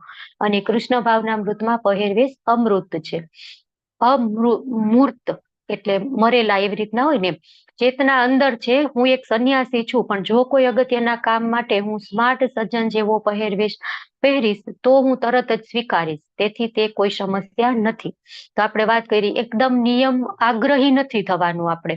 બરાબર. એકદમ જડ નહીં થઈ જવાનું. નિયમ આગ્રહ નહીં અને નિયમ અગ્રહી નહીં, લિબરલી નહીં અને જડે નહીં. જો આપણે પ્રભુપાદજી એક સંન્યાસી હતા ને, આપણને ખબર છે. પણ જો બાજુના પિક્ચરમાં પ્રભુપાદજીએ શું પહેરેલો છે? કોટ. કેમ? તો કે ત્યાં બહુ ઠંડી હોય. તો હું તો સંન્યાસી છું, હું તો કઈ પહેરીશ જ નહીં, મારે તો ખાલી ઉત્તરીય વસ્ત્ર જ પહેરવાનું. બરાબર. એવું રાખે તો પ્રભુપાદજી છે એ બીમાર પડે એટલી ઠંડીમાં, કેમ કે ઇન્ડિયન બોર્ન હતા અને એટલી ઠંડી સહન કરવી એમના માટે ખૂબ મુશ્કેલ. એટલે એ પહેરે છે. તો એમાં કઈ વાંધો નહીં, પહેરી શકાય. બરાબર. એક વખત કેવું હતું, તમાર કૃષ્ણ પ્રભુ, બરાબર, એને પ્રભુપાદજી કે છે કે એમને ચાઇનામાં એક યુનિવર્સિટીમાં લેક્ચર લેવા માટે જવાનું હોય છે. તો હવે ચાઇના કોમ્યુનિસ્ટ કન્ટ્રી, બરાબર, ત્યાં હવે એ આવું સંન્યાસીનો પહેરવેશ પહેરીને જાય તો એના માટે પ્રીચિંગ કરવું ખૂબ જ અઘરું પડી જાય. તો પ્રભુપાદજી એને છૂટ આપે છે કે તમે અમેરિકન જેન્ટલમેન લાઈક રેડી થાવ, એના જેવો પોશાક પહેરો અને પછી તમે જાઓ. તો તમારા કૃષ્ણ પ્રભુએ બો ટાઈ, એકદમ બ્લેઝર, પેન્ટ ને શૂઝ એકદમ પોલિશ કરેલા અને સરસ રેડી થઈ અને પછી ગયા. અને ત્યાં એમને યુનિવર્સિટીમાં લેક્ચર લીધું અને સરસ એમને આખા ચાઇનામાં પ્રીચિંગ કર્યું. તો એવી રીતના આપણો મૂળ ઉદ્દેશ્ય શું છે? પ્રીચિંગ કરવાનો. બરાબર. પ્રચાર કરવાનો. તો એના માટે આપણે પોશાકમાં થોડો ઘણો ફેરફાર કરવો પડે ને તો ચાલે. પણ આપણે જે છે એ કે આપણો મેઇન ઉદ્દેશ્ય શું હોવો જોઈએ? પ્રીચિંગ કરવાનો, પ્રચાર કરવાનો. તો આપણે છે એ એવા ગમે તે વસ્ત્ર પહેરી શકીએ, પણ આપણો ઉદ્દેશ્ય એક જ હોવો જોઈએ, પ્રીચિંગ. ચલો, હવે આ કોઈ માત છે? હરે કૃષ્ણ. હરે કૃષ્ણ માતાજી. વાંચો. ચલો. સર્વભૌમ ભટ્ટાચાર્ય દ્વારા રાજા પ્રતાપ રુદ્રને આપેલી સૂચનાઓ પરથી આપણે સમજી શકીએ છીએ કે અમે અમારી સેવાની સુવિધા માટે કોઈ પણ રીતે અમારો પોશાક બદલી શકીએ છીએ. જ્યારે અમારા સભ્યો જાહેર જનતાને મળવા માટે અથવા અમારા પુસ્તકોનો પરિચય કરાવવા માટે તેમનો ડ્રેસ બદલે છે, ત્યારે તેઓ ભક્તિના સિદ્ધાંતોનો ભંગ કરતા નથી. વાસ્તવિક સિદ્ધાંત કૃષ્ણ ભાવનામૃત ચળવળને ફેલાવવાનો છે. અને જો આ હેતુ માટે નિયમિત પશ્ચિમ પોશાકમાં બદલાવ કરવો હોય તો તેમાં કોઈ વાંધો ન હોવો જોઈએ. શ્રી ચૈતન્ય ચરિતામૃત મધ્ય લીલા 14.5. હરે કૃષ્ણ. હરે કૃષ્ણ. ખૂબ ખૂબ ધન્યવાદ માતાજી તમારી સેવા માટે. તો આ બાજુમાં પિક્ચર કોનું છે? હરે કૃષ્ણ. કોણ કહેશે મને? ભક્તિ વિનોદ ઠાકોર. હરી બોલ. ભક્તિ વિનોદ ઠાકોર. બરાબર છે. ભક્તિ વિનોદ ઠાકોર. હા, હવે અહીંયા એમનું પિક્ચર કેમ આપેલું છે એ કોઈ મને સમજાવી શકશે? જજ હતા ને માતાજી. કેમ કે બેરિસ્ટર હતા ને. હા, પણ એમને અત્યારે આપણે પરિધાન સાથે શું કનેક્શન? મતલબ એમણે જયારે કામ માટે જવું પડતું હોય તો એ જડ નથી થતા, એમનું કામ પણ કરતા હોય છે અને કૃષ્ણ ભાવનામૃતમાં પણ રહેતા હોય છે. ખૂબ સરસ. હરી બોલ. એ ભક્તિ વિનોદ ઠાકોર છે એ હરે કૃષ્ણ. બોલો પ્રભુ. માતાજી સ્થળને અનુકૂળ જોઈએ ને, એમનું જે સ્થળ છે એમનું જજનું, એ પ્રમાણે કોર્ટમાં. એટલે બરાબર છે. બેરિસ્ટર હતા ને. મેજિસ્ટ્રેટ હતા માતાજી, જજ હતા. એટલે એમને બધાનો આન્સર સરસ છે, બધાનો કોન્સેપ્ટ ક્લિયર છે. બરાબર. પણ હું તોય કહી દઉં કે ભક્તિ વિનોદ ઠાકોર આપણે ગુરુ પરંપરામાં આવે ને, આપણા ગુરુ મહારાજ, એના ગુરુ મહારાજ, એમના ગુરુ મહારાજના ગુરુ મહારાજ. બરાબર. પ્રભુપાદ, આપણા ગુરુ મહારાજ જય પતાકા સ્વામી મહારાજ, પછી પ્રભુપાદજી, પછી ભક્તિ સિદ્ધાંત સરસ્વતી મહારાજ, પછી ગોર કિશોરદાસ બાબાજી મહારાજ અને એના ઉપર ભક્તિ વિનોદ ઠાકોર મહારાજ. તો ભક્તિ વિનોદ ઠાકોર ગુરુ પરંપરામાં આવે, બરાબર. તો એ કેટલા શુદ્ધ ભક્ત હોય. હવે એમ કે હું તો નહીં આ જ વસ્ત્ર પહેરીશ, તો એવું નહીં. એ જ્યારે અંગ્રેજો સાથે ડીલ કરતા હતા, બરાબર, એમને ત્યાં જોબ કરતા હતા મેજિસ્ટ્રેટની, તો એ અંગ્રેજો જેવા વસ્ત્ર પહેરે ને એવા જ વસ્ત્ર પહેરીને ત્યાં જતા હતા. પછી ઘરે આવીને ઠીક છે ધોતી કુર્તા જે વૈદિક પરિધાન હોય એ પહેરતા હતા, પણ એ પણ એટલા જડ નતા, બરાબર. એટલે મૂળ એમનો ઉદ્દેશ્ય શું હતો? કૃષ્ણ ભાવનામૃતનો ફેલાવો કરવાનો, બરાબર. કે જે કૃષ્ણ ભાવનામૃત કેટલાય સમયથી શું કહેવાય કે નાશ પ્રાય થઈ ગયું હતું. ગૌડીય સંપ્રદાય છે ને એ એટલો કે એટલા બધા એમાં પેલા કહેવાય ને દૂષણો આ તે બધું આવી ગયું હતું. અને જો એને ફરીથી જીવંત કરવાનો શ્રેય કોઈને જતો હોય ને તો ભક્તિ વિનોદ ઠાકોરને. કે માયાપુર ધામ છે એ આમ કહેવાય ને કે ક્યાં આવેલું છે એ કોઈને નથી ખબર, તો ભક્તિ વિનોદ ઠાકોરે જ એ શોધ્યું, બરાબર. એમના ગુરુ મહારાજને લઈ ગયા અને એ ગુરુ મહારાજ છે જગન્નાથદાસ બાબાજી મહારાજ, તો એ નીચે ઉતરીને ત્યાં દાન કરવા માંડે છે કે આજ એ નીમ ટ્રી છે કે જ્યાં નિમાઈ પંડિતનો જન્મ થયો હતો અને આજ એ નવદ્વીપ માયાપુર ધામ છે. તો એ એમને શ્રેય જાય છે. તો એટલા ઉચ્ચ કક્ષાના એટલા શુદ્ધ ભક્ત હતા, તો પણ એ પોશાકની બાબતમાં એટલા જડ નહોતા કે નહીં હું તો ધોતી કુર્તો જ પહેરીશ, બરાબર. કે જ્યારે એમને કોર્ટમાં જવાનું હોય તો આપણને ખબર હોય કે મેજિસ્ટ્રેટનો એક પોશાક હોય કે એમને એ પહેરીને જવું પડે, તો એ પહેરતા હતા. તો એટલા જડ નથી આપણે કે આમ જ કરવાનું આમ જ કરવાનું. પણ એનો મતલબ એવો નથી કે આપણે નહીં હું તો વૈદિક નહીં પહેરું, આ જે માતાજીએ કીધું ને આપણે જડ નથી થવાનું, હું તો નહીં જ પહેરું, હું તો જીન્સ ને ટી શર્ટ જ પહેરીશ. તો એવું નહીં, વસ્ત્રનો અસર પડે જ છે આપણા શરીર ઉપર, આપણા મગજ ઉપર, અને ઇવન આપણે જોયું ને સામેવાળા વ્યક્તિના મગજ ઉપર પણ એની છાપ પડે છે. તો એઝ પોસિબલ જ્યારે પોસિબલ હોય ત્યારે આપણે વૈદિક વસ્ત્ર જ પહેરવા જોઈએ, પણ પોસિબલ નથી ત્યારે આપણે એવા વસ્ત્ર નહીં પહેરીએ તો ચાલશે. પણ માતાજી માટે સલવાર કમીઝ કે એ ટાઈપનું, અને પ્રભુજી છે એ લેંઘો પાયજામો જબ્બો કે એ ટાઈપનું પહેરી શકે. પછી હરે કૃષ્ણ, કોઈ વાંચશે? હરે માતાજી કૃષ્ણ, હરે કૃષ્ણ માતાજી. બોલો, ચલો વાંચો. આપણી કૃષ્ણ ભાવનામૃત ચળવળમાં પોતાની જાતને એક સામાન્ય કર્મીની જેમ પહેરવાની યુક્તિ જરૂરી છે, કારણ કે આસુરી સામ્રાજ્યમાં દરેક વ્યક્તિ વૈષ્ણવ ઉપદેશોની વિરુદ્ધ છે. છતાં કૃષ્ણ ભાવનામૃત ઉપદેશકોએ આગળ વધવું જોઈએ. તેમના વૈષ્ણવ વસ્ત્ર કે અન્ય કોઈ વસ્ત્રમાં માટે ઉપદેશનો હેતુ કહે છે કે જો કોઈ પ્રામાણિક વ્યક્તિ કોઈ મોટા ઠગ સાથે વ્યવહાર કરે છે તો તેના માટે પણ ઠગ બનવું જરૂરી છે. છેતરપિંડી કરવાના હેતુથી નહીં, પરંતુ તેના પ્રચારને સફળ બનાવવા માટે. શ્રીમદ ભાગવતમ 7.5.7 હેતુ. હરે કૃષ્ણ માતાજી. હરે કૃષ્ણ, ખૂબ ખૂબ ધન્યવાદ માતાજી તમારી સેવા માટે. તો શું છે, જૈસા દેશ વૈસા ભેસ. તો આપણે જેવા દેશમાં રહીએ એ પ્રમાણે આપણે વસ્ત્ર પરિધાન પહેરવું પડે, બરાબર. આપણે ચાઇનામાં જઈએ ને ત્યાં પ્રચાર કરવો હોય તો આપણે ત્યાંના જે પરિધાન છે એ પહેરવા પડે. હવે ત્યાં આપણે એમ કહીએ કે નહીં હું તો સેફરોન પહેરીને જ પ્રચાર કરીશ, તો એ પોસિબલ નથી, બરાબર. એટલે અમુક લોકો હોય ને આપણે એમ પણ કહેતા હોય કે નહીં આ લોકો તો આવા છે ને આ તો બધું એલાવ કરે છે ને આ તો ઇસ્કોનમાં આવું છે ને તેવું છે ને, પણ એ લોકોને ખબર નથી. અને એને કૃષ્ણ સાથે કે ભગવદ ગીતા સાથે, ભાગવતમ સાથે કે આપણા પ્રચારની આપણું જે આંદોલન છે એની સાથે કાંઈ પણ લેવા દેવા હોતા નથી. એટલે એનો મતલબ એવો નહીં, જો આપણે કોઈક ઠગ છે કોઈક ચોર છે એની સાથે આપણે વ્યવહાર કરીએ તો આપણે એની લેંગ્વેજમાં એને સમજાવીએ ને તો જલ્દી એને સમજાઈ જાય, બરાબર. પણ એનો મતલબ એવો નહીં કે આપણે એના ભેગું રહીને ચોરી કરવા માંડવાનું, બરાબર. આપણે એની સાથે રહીએ પણ આપણો મોટો છે એ શું હોવો જોઈએ, એ આપણો જળવાઈ રહેવો જોઈએ. ગમે તે કરો પણ પ્રચાર કરવો એ આપણો મેઇન ઉદ્દેશ્ય છે, તો એ આપણે જળવાઈ રહેવો જોઈએ. પછી જો મારા મતે ભગવા જબ્બામાં ક્લીન સેવ બ્રહ્મચારીઓ અને ગ્રહસ્થો વૈકુંઠના દેવદૂતો જેવા દેખાય છે. સરસ મજાના તિલક કરેલા છે, ધોતી કુર્તા, બીડ બેગ અને ક્લીન શેવ હેડ, બરાબર. અને સરસ ડાન્સ કરે છે. તો શું કહે છે કે દેવદૂતો જેવા દેખાય છે, બરાબર. આ બધા છે એ દેવદૂતો કે જાણે કે સ્વર્ગમાંથી કે દેવલોકમાંથી આવીને દેવદૂતો જ કેમ નૃત્ય કરતા હોય. તો સરસ મજાનું પિક્ચર છે ભક્તોનું. હવે આપણે તિલક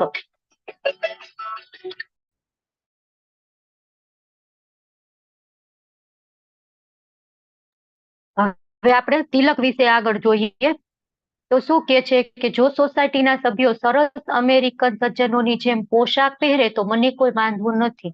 કે આપણે આગળ જોયું એમ કે ગમે એ વસ્ત્ર પહેરીએ પણ આપણો મેઇન ઉદ્દેશ્ય પ્રચાર ન હોવો જોઈએ એ સિદ્ધ થઈ જાય. પરંતુ તમામ સંજોગોમાં ભક્તે તિલક, માથા પર ધ્વજ અને ગળામાં માળા ટાળી શકાતી નથી. બરાબર, એ તો મસ્ત, એકદમ જરૂરી, એ તો હોવું જ જોઈએ. તો શું હોવું જોઈએ? માથામાં તિલક, બરાબર, કે પછી ધ્વજ, ધ્વજ એટલે શિખા, અને ગળામાં કંઠી, એ તો આપણે હોવું જ જોઈએ. તો આ વૈષ્ણવની આવશ્યક વિશેષતાઓ છે. વૈષ્ણવ ઓળખાય જ કઈ રીતના? તો આ 3 વસ્તુથી જ ઓળખાય. બરાબર, તિલક હોવું જોઈએ, શિખા હોવી જોઈએ અને કંઠી માળા ધારણ કરેલી હોવી જોઈએ. તો એનાથી આપણે છે વૈષ્ણવ ઓળખાઈ શકે. પછી કપાળ અને શરીરના અન્ય ભાગો પર તિલક એ રાધા કૃષ્ણના મંદિરનું પ્રતિકાત્મક પ્રતિનિધિત્વ છે. તો તિલક શું છે? તો તિલક છે ને એ રાધા કૃષ્ણનું મંદિર છે. આપણું શરીર આખું રહ્યું એમાં આપણે કપાળ ઉપર તિલક કરતા હોય. તો આ જે 2 લાઈનની વચ્ચેનો ભાગ રહ્યો ને એ રાધા કૃષ્ણનું મંદિર, અને અહીંયા નીચે આપણે તુલસી પત્ર અર્પણ કર્યું ભગવાને. તો બીજા શબ્દોમાં કહીએ તો આપણા શરીરના તમામ ભાગો પર તિલક લગાવવાથી આપણે ચારેય બાજુથી ભગવાન દ્વારા સુરક્ષિત બનીએ છીએ. અને એક જ સમયે તિલક ચિહ્ન કરવા ઉપરાંત વૈષ્ણવ તરીકે ઓળખાય છીએ, તેથી તેઓ માળા જેટલા જરૂરી છે. તો તિલક છે એ રાધા કૃષ્ણનું મંદિર છે. આપણે જોયું. બીજી રીતે જોઈએ તો આ 2 લાઈન છે ને જે અહીંયા ને અહીંયા, બરાબર, એ છે એ કૃષ્ણ ભગવાનના ચરણ છે. અને આપણે એમાં ચરણમાં તુલસી પત્ર અર્પણ કરીએ છીએ. અને એક એવું છે કે એક બાજુ શિવજી ને એક બાજુ બ્રહ્માજી, વચ્ચે કૃષ્ણ વિષ્ણુ, અને એને આપણે તુલસી પત્ર અર્પણ કર્યું. જો આપણે ગમે તે વસ્તુ ભગવાનને અર્પણ કરીએ, હરે કૃષ્ણ, કે ગમે તે વસ્તુ આપણે ભગવાનને અર્પણ કરીને તો આપણે એમાં તુલસી પત્ર એડ કરીએ, ઉમેરી, તો જ ભગવાન ગ્રહણ કરે. બરાબર, એક છે એવી તુલસીજીને વરદાન હતું ભગવાનનું કે તમે જ્યાં નહીં હોય ને એ હું વસ્તુ ગ્રહણ નહીં કરું. એટલે આપણે ગમે તે વસ્તુ અર્પણ કરી તો એમાં તુલસી પત્ર હોય. તો આપણે આપણી જાતને ભગવાનને અર્પણ કરીએ છીએ કે ભગવાન આજથી હું તમારી, ભગવાન આજથી હું તમારો.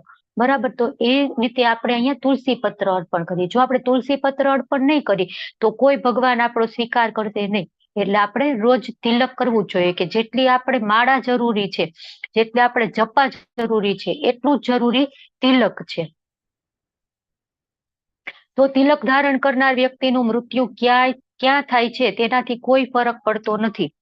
બરાબર, કેટલા લોકો એમ કે ને કે મારું મૃત્યુ તો ધામમાં જ થવું જોઈએ, અથવા તો કાશીનું મરણ અને સુરતનું જમણ ખૂબ વખણાય, પણ કાશીમાં મૃત્યુ થવા માટે ત્યાં જવું જોઈએ. કેટલી વાર એવું થાય, કોક એમ થાય ને કે મારું આયુષ્ય ખતમ થઈ ગયું છે, હવે મારે થોડાક જ વર્ષો છે, ચલો હું ધામમાં જઈને રહું. તો ધામમાં રહે છે. હવે ક્યારેક તો એને એમ થાય ને કે વતનમાં પાછા આવી, સપોઝ કે ગુજરાતી છે તો એ જયારે વૃંદાવન, માયાપુર, મથુરા, હરિદ્વાર, કાશી મૂકી અને આવે ને ગુજરાતમાં, તો એ ગુજરાતમાં જ એમનું મૃત્યુ થાય એ જ સમયે. તો ભગવાનનું ઈચ્છા વિરુદ્ધ કઈ ન થાય. એટલે જો ભક્ત હોય જેને તિલક ધારણ કર્યું હોય તો એને કઈ ફેર ન પડે કે કઈ જગ્યાએ એનું મૃત્યુ થાય છે. કે જો તે ચંડાળ હોય તો પણ તે વિમાન પર સવાર થઈ અને ભગવાનના ધામમાં જાય છે. બરાબર, જો ચંડાળ એટલે શું કે કૂતરાનું જે માંસ હોય એ ખાવા વાળો, એકદમ અધમ કહેવાય ને એવો માણસ, તો એવો માણસ હોય તો પણ એ તિલક કરશે તો એ ભગવાનના ધામમાં જશે અને ત્યાં તેની પૂજા થાય છે. જો ભગવાનના ધામમાં ભગવાનના પાર્ષદ હોય ને એ ચાંડાળની પણ પૂજા કરશે. તો વિચારો તમે તિલકનું કેટલું મહત્વ હોય. તો તિલક તો ધારણ કરવું જ જોઈએ. બરાબર, ત્યારે તિલક ધારણ કરનાર વૈષ્ણવ કોઈના ઘરે ભોજન કરે છે ત્યારે હું તેના યજમાનની 20 પેઢીઓને નરકમાંથી મુક્ત કરું છું. તો આપણે કોઈક વૈષ્ણવોને બોલાવી કે જે તિલક ધારણ કર્યું હોય તો આપણી 20 પેઢીને ભગવાન કહે છે કે હું એમને મુક્ત કરું છું નર્કમાંથી. તો વૈષ્ણવોનું તિલકનું ખૂબ જ મહત્વ છે. તો જે લોકોને અત્યાર સુધી ખબર નહોતી તો ઠીક છે, પણ હવે ખબર પડી ગઈ તો મસ્ત તિલક તો કરવું જ જોઈએ. બરાબર ને? કરશો ને બધા તિલક કે નહીં કરો? હા કરશું. માતાજી આ કઈ રીતે કેનાથી થાય? મને આઈડિયા નવા સરખું થાય તો એ માતાજી. શીખવાડીશ હું. તિલક નું આવશે પેલા તમે કરશો કે નહીં કરો એ તો કયો મને. કરશું, ચોક્કસ હા કરશું. કરીશું. બરાબર ને? તો હવે તમે તો કરો જ છો માતાજી. એટલે છે ને આપણે નેક્સ્ટ એવું રાખશું, બધાના વિડીયો ઓન હોવા જોઈએ. આપણે કેમ ભક્તિ શાસ્ત્રીમાં રાખીએ છીએ કે મસ્ત વિડીયો બધાએ ઓન હોવા જોઈએ, અને બધાએ સરસ મજાનું તિલક કરી અને ક્લાસ એટેન્ડ કરવા બેસવાનું, બરાબર ને? કોઈ આ નહીં પાડે હો, બધાને શરમ આવતી હોય નહીં, પણ એવું માતાજી નથી. હરે કૃષ્ણ. માતાજી તિલક કરવાનું હરે નામ કૃષ્ણ. તિલક તો કરીએ જ છે, પણ તમે વિડીયો ઓન રાખવાનું કહો ને તો આ ટાઈમ એવો છે કે રસોઈ બધું કરતા હોઈએ, એટલે લોકો વિડીયો ઓન નહીં રાખી શકે. હા ઓકે, બરાબર છે, કઈ વાંધો નહીં, ચલો સરસ. પણ કરજો તિલક, બરાબર? જો આપણને હરે કૃષ્ણ, આપણને એમ થાય ને કઈ વાંધો નહીં, ચલો ચાલશે.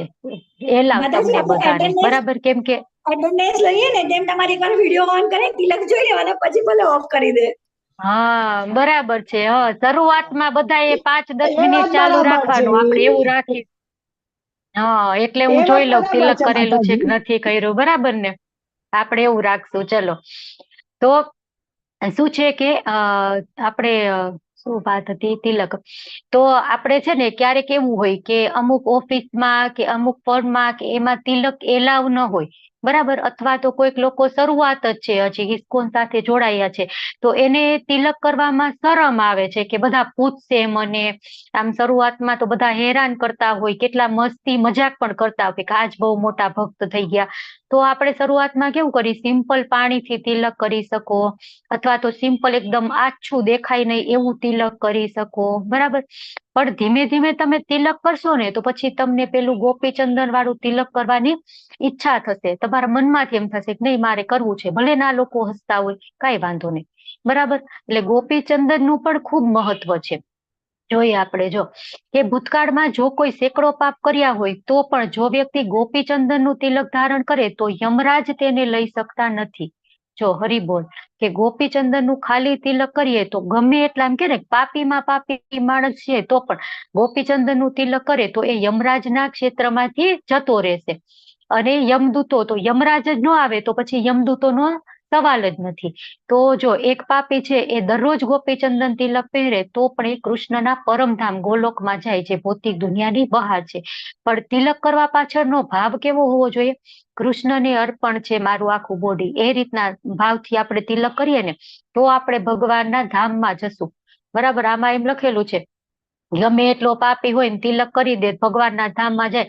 તો કોક પાપી રોજ તિલક કરે તો ભગવાનના ધામમાં જાય નહીં. પણ એનો ભાવ કેવો હોવો જોઈએ? ભલે તમે પાસ્ટમાં ગમે એટલા પાપ કર્યા છે, વાંધો નહીં, પણ એકવાર તમે કૃષ્ણ ભાવના મૃતમાં આવી ગયા, એકવાર કૃષ્ણના શરણે આવી ગયા, એટલે કૃષ્ણ ભગવાન શું કહે છે કે બધા જ પાપો હું છે ને લઈ લઈશ, તું ચિંતા કરમાં, બરાબર? સર્વધર્મન પરિત્યાજ્ય મામેકમ શરણમ વ્રજ અહમ ત્વમ સર્વ પાપેભ્યો મોક્ષયિષ્યામિ મા શુચિ. હું તારા બધા જ પાપ લઈ લઈશ, તું જરાય ચિંતા ન કર. પણ એનો મતલબ કેવો? હવે પાછું નવેસરથી બીજા પાપ કરવાના ચાલુ કરવાના નહીં, બરાબર? નવેસરથી આપણને નવી લાઈફ મળી એમ વિચારી અને આપણે રોજ તિલક કરી તો આપણે ગોલોક વૃંદાવન ધામમાં જઈ શકીએ.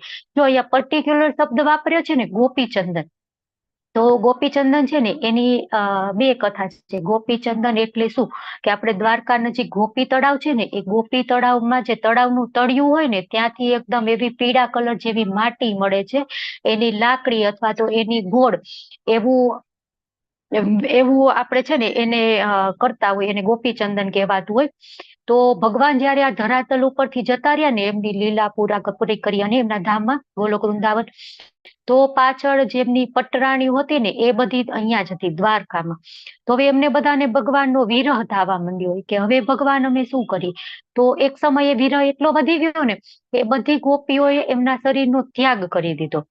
એટલે એમનું શરીરનો ત્યાગ કર્યો ને તો એ માટી, એ જે જગ્યાએ ત્યાગ કર્યો ને એ સ્થળની માટી છે ને એને ગોપીચંદન કહેવાય.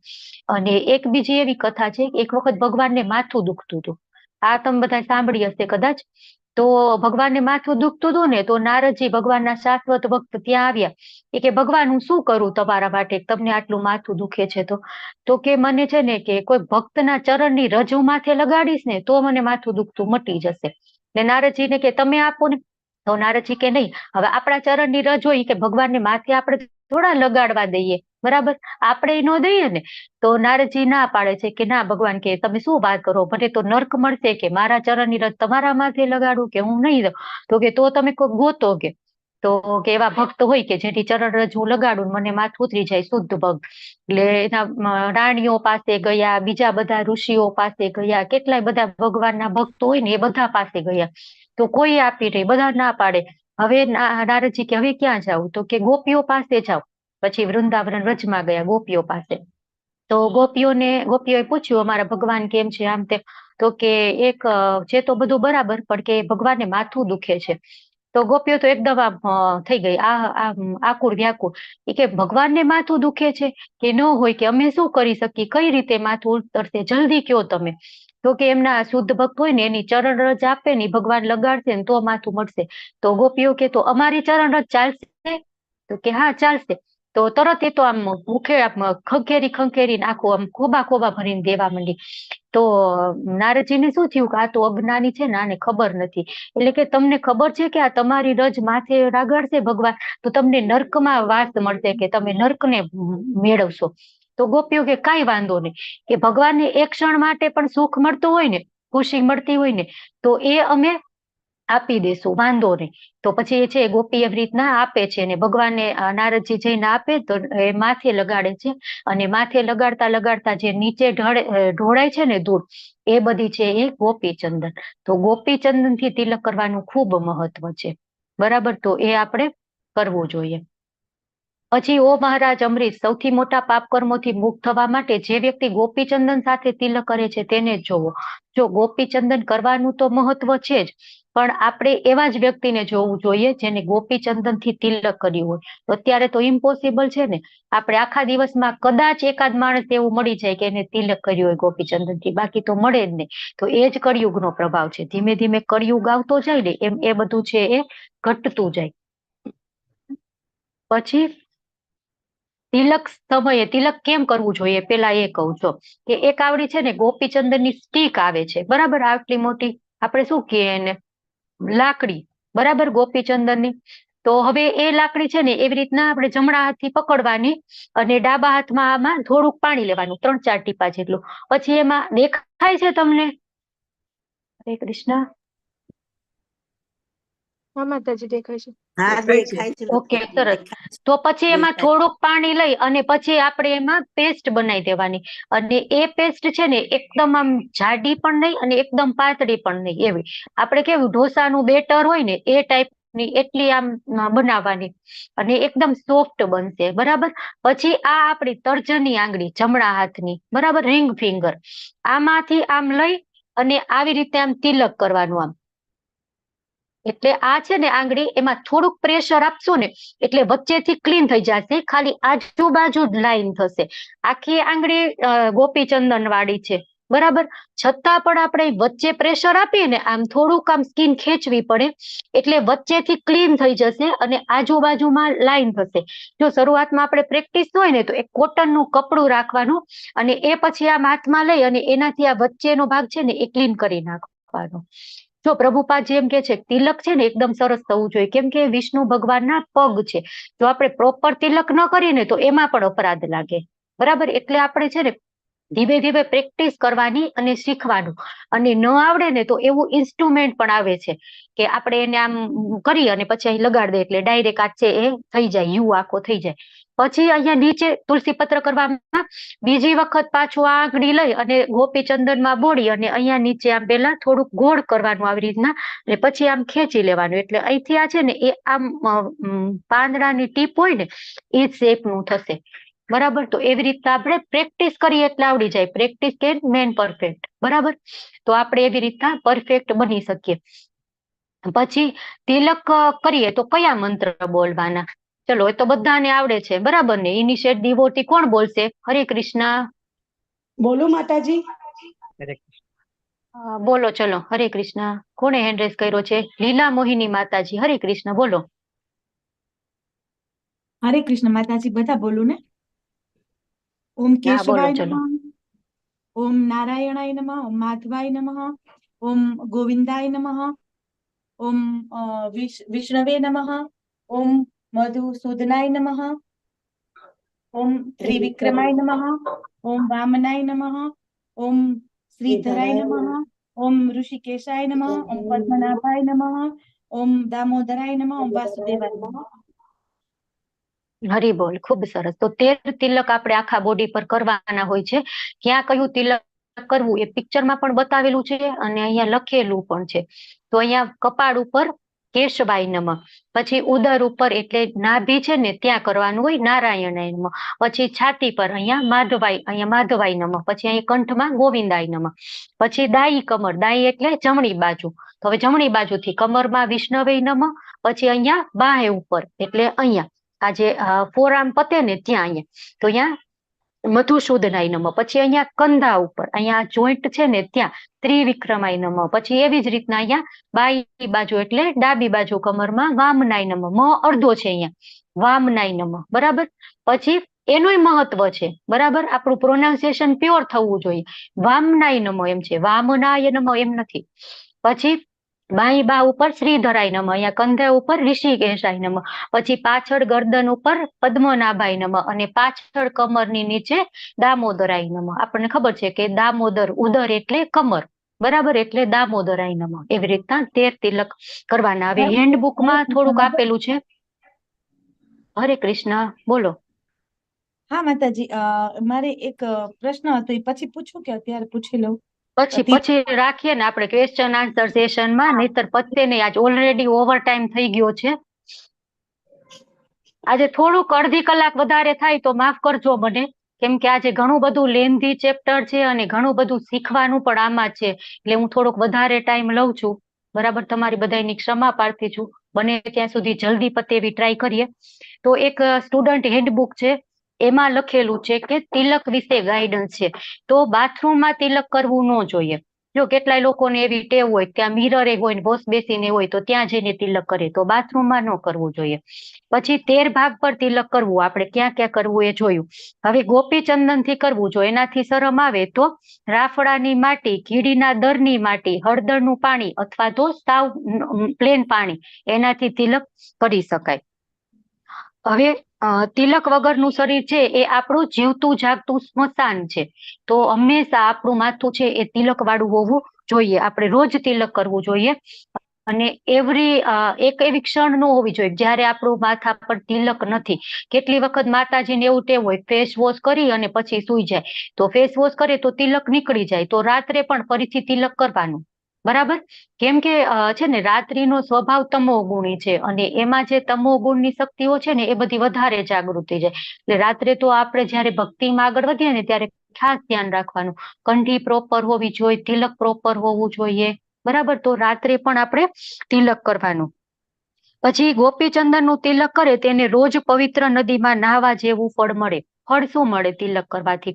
પછી 1000 અશ્વમેઘ યજ્ઞ અને 100 રાજસુ યજ્ઞ કરે એટલું ફળ મળે. પછી દાન અને તીર્થ યાત્રાનું ફળ મળે અને યમરાજ તેનાથી દૂર રહે, યમદૂતોની તો વાત શું કરવી, અને ગોલોક વૃંદાવન ધામમાં વાસ થાય, બરાબર. તો આટલો ફાયદો થાય આપણે તિલક કરવાનું, તો હંમેશા આપણે તિલક કરવું જોઈએ.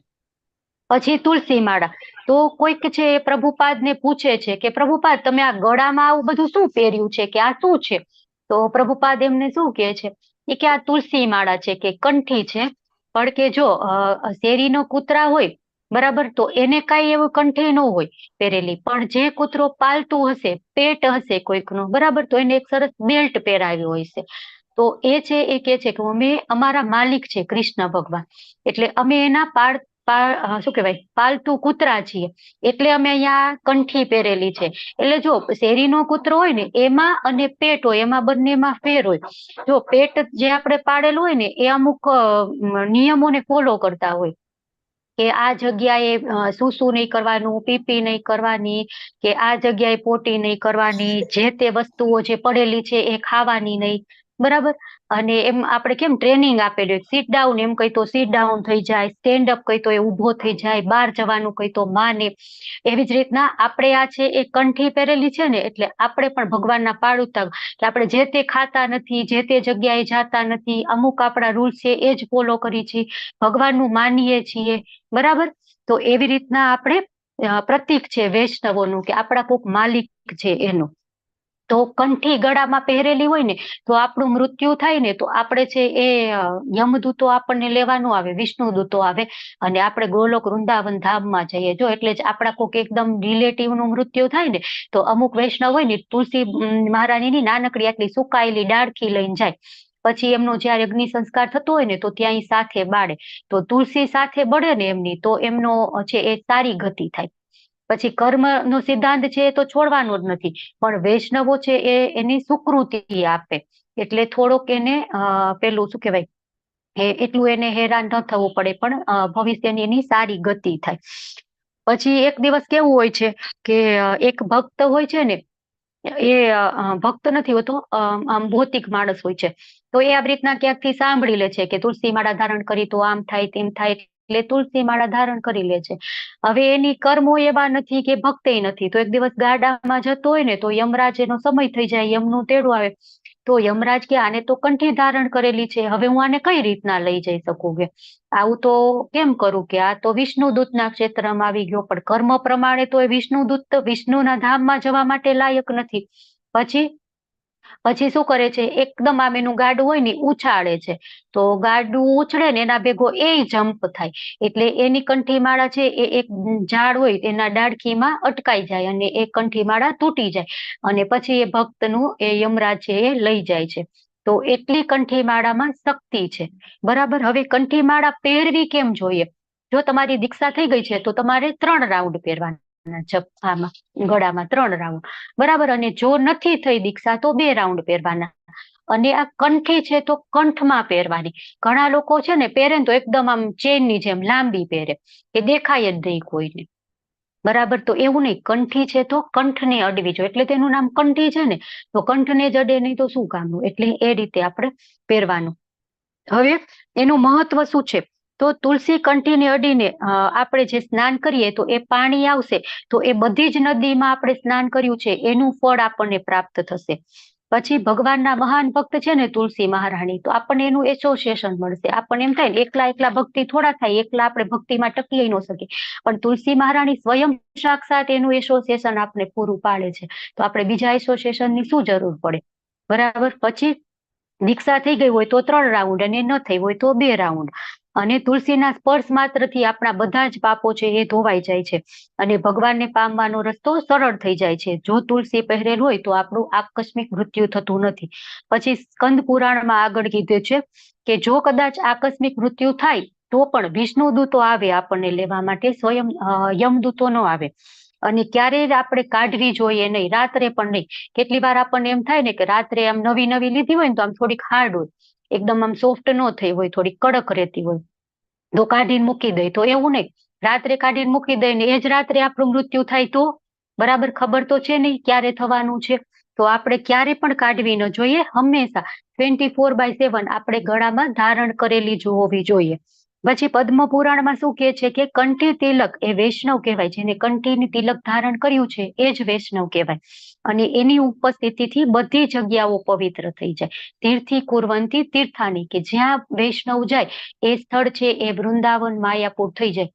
તો એ માણસને જેને કંઠીને તિલક ધારણ કર્યું છે ને એને યાત્રા કરવાની પણ જરૂર નથી, બરાબર. પછી આપણે જેવા અભાગ્યા, અપવિત્ર અને અયોગ્ય લોકો હોય તો એને તુલસીજી સંગ આપે અને આપણા ગળામાં આવવા તૈયાર થઈ જાય. તો એના નિયમો શું છે? કંઠી માળા આટલી આપણે જોયું એનું મહત્વ આટલું છે, તો ધારણ કરવી હોય તો એના નિયમો શું? તો કે કંઠી માળા પહેરીએ ને તો કોઈ ખોટી વસ્તુ આપણે ન કરી શકીએ. અને આજે આપણા 4 જે રેગ્યુલેટિવ પ્રિન્સિપલ છે એ આપણે ફોલો કરવા જોઈએ. તો કયા રેગ્યુલેટિવ પ્રિન્સિપલ છે? ચલો બોલો. માંસાહાર નહીં કરવાનું, જુગાર નહીં રમવાનું, વ્યભિચાર નહીં કરવાનું અને વ્યસન અવૈધ સંબંધ.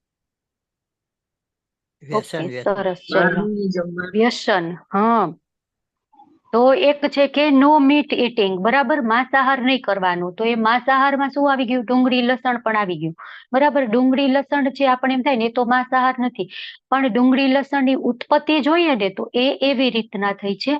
અને જે આપણે માંસ ખાવાથી આપણી શરીરમાં ઇમ્પેક્ટ, જે પ્રોસેસ થાય ને એ જ પ્રોસેસ ડુંગળી લસણ ખાવાથી થાય છે. તો આપણે માંસાહાર અને ડુંગળી લસણ નો ખાવા જોઈએ. પછી નો ગેમલિંગ, બરાબર. જુગાર નહીં રમવાનું. તો જુગાર એટલે પેલું જ પૈસાથી રમીએ આપણે પત્તા કાર્ડ એ જ નહીં, એ નહીં. આપણે શેર બજાર છે ને એ પણ જુગારમાં જ આવે, બરાબર. કેટલાય પ્રભુજી છે એ કરતા હોય શેર માર્કેટ, તો એ પણ નહીં કરવાનું. અને કેટલા આપણે છે ને શોખ માટે પૈસાથી નહીં, ચલો હું તો એમને એમ ગેમ રમું છું, તો એવું પણ આપણે ન હોવું જોઈએ. ટૂંકમાં એકેય પ્રકારની મનોરંજન માટે પણ એ જે પ્લેઇંગ કાર્ડ થી રમાય ને એવી ગેમ નહીં રમવાની. પછી નો ઇન્ટોક્સિકેશન, કે આપણે વ્યસન નહીં કરવાનું. તો એમાં ચા, કોફી, બોનવીટા બધું આવી ગયું, બરાબર. એ પણ આપણે નહીં કરવાનું. પછી નો ઇલિસિટ સેક્સ, કે લગ્નેતર સંબંધ, વ્યભિચાર, એ આપણે નહીં કરવાનો. તો આપણે તુલસી માળા ધારણ કરી શકીએ. તો અમુક લોકોને એમ થાય કે ભાઈ તુલસી માળા ધારણ કરવાનો તો કાંઈ નિયમ ન હોય, કે અમુક સંપ્રદાયના લોકો છે એ કાંઈ ફોલો નથી કરતા તો પણ તુલસી માળા ધારણ કરે છે.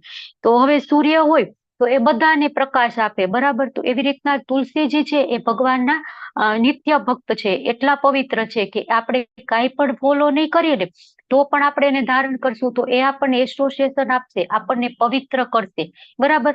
પણ આપણે એક સંપ્રદાય સાથે જોડાયેલા છીએ, આપણે એક એસોસિએશન, એક સંઘ સાથે જોડાયેલા છીએ, અને એ સંઘના કંઈક નિયમો છે, તો આપણે એ નિયમ ફોલો કરવા પડશે. એ સંપ્રદાયમાં એ નિયમો નથી તો એ લોકો નથી કરતા, કઈ વાંધો નહીં, આપણે કરવાના છે, બરાબર.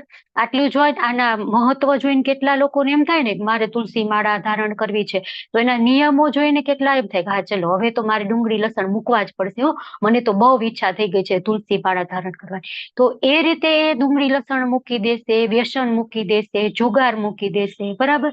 પણ આપણે એમ રાખશું કે કઈ નિયમ જ નથી તો એનામાં એ પવિત્રતા આવશે જ નહીં. તુલસી માળા તુલસીજી શું કરે, બરાબર. આપણે કઈક પ્રયત્ન તો કરવો પડે ને. એ શુદ્ધ ભક્ત છે, એ આપણને પ્યોર કરશે, બરાબર છે, પણ એમાં ટાઈમ લાગશે. એ ઘણી લાંબી પ્રોસેસ છે, કેટલી વખત તો જન્મોના જન્મો જતા રહેશે. પણ આ તો એક જ જન્મમાં આપણે ભગવાનના ધામમાં જવું છે, એટલી પવિત્રતા આપણે લેવી છે. તો એના માટે આપણે આ નિયમો ફોલો કરવા પડશે. પછી વૈષ્ણવ પોશાક શું કે છે પ્રભુપાદજી, કે ભાગવતમનો રેફરન્સ આપેલો છે કે કશ્યપ મુનિ છે એની પત્નીને કહે છે કે તમે જ્યારે પણ બહાર નીકળો ને તો સરસ રીતે શણગારેલી અને સરસ રીતે સારા વસ્ત્ર પહેરીને નીકળવાનું. એમ કે એવી રીતના તૈયાર ન હોય કે એવી રીતના નહીં નીકળવાનું.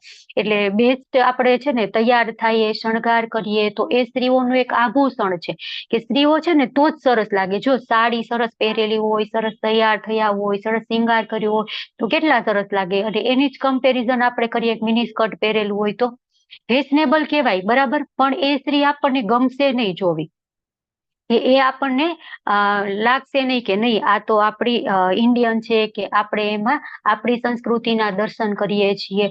તો એવી રીતના ભાગવતમથી એ આવે છે કે સ્ત્રીઓએ સરસ સાડી પહેરવી જોઈએ અને સરસ મજાના તૈયાર થવું જોઈએ.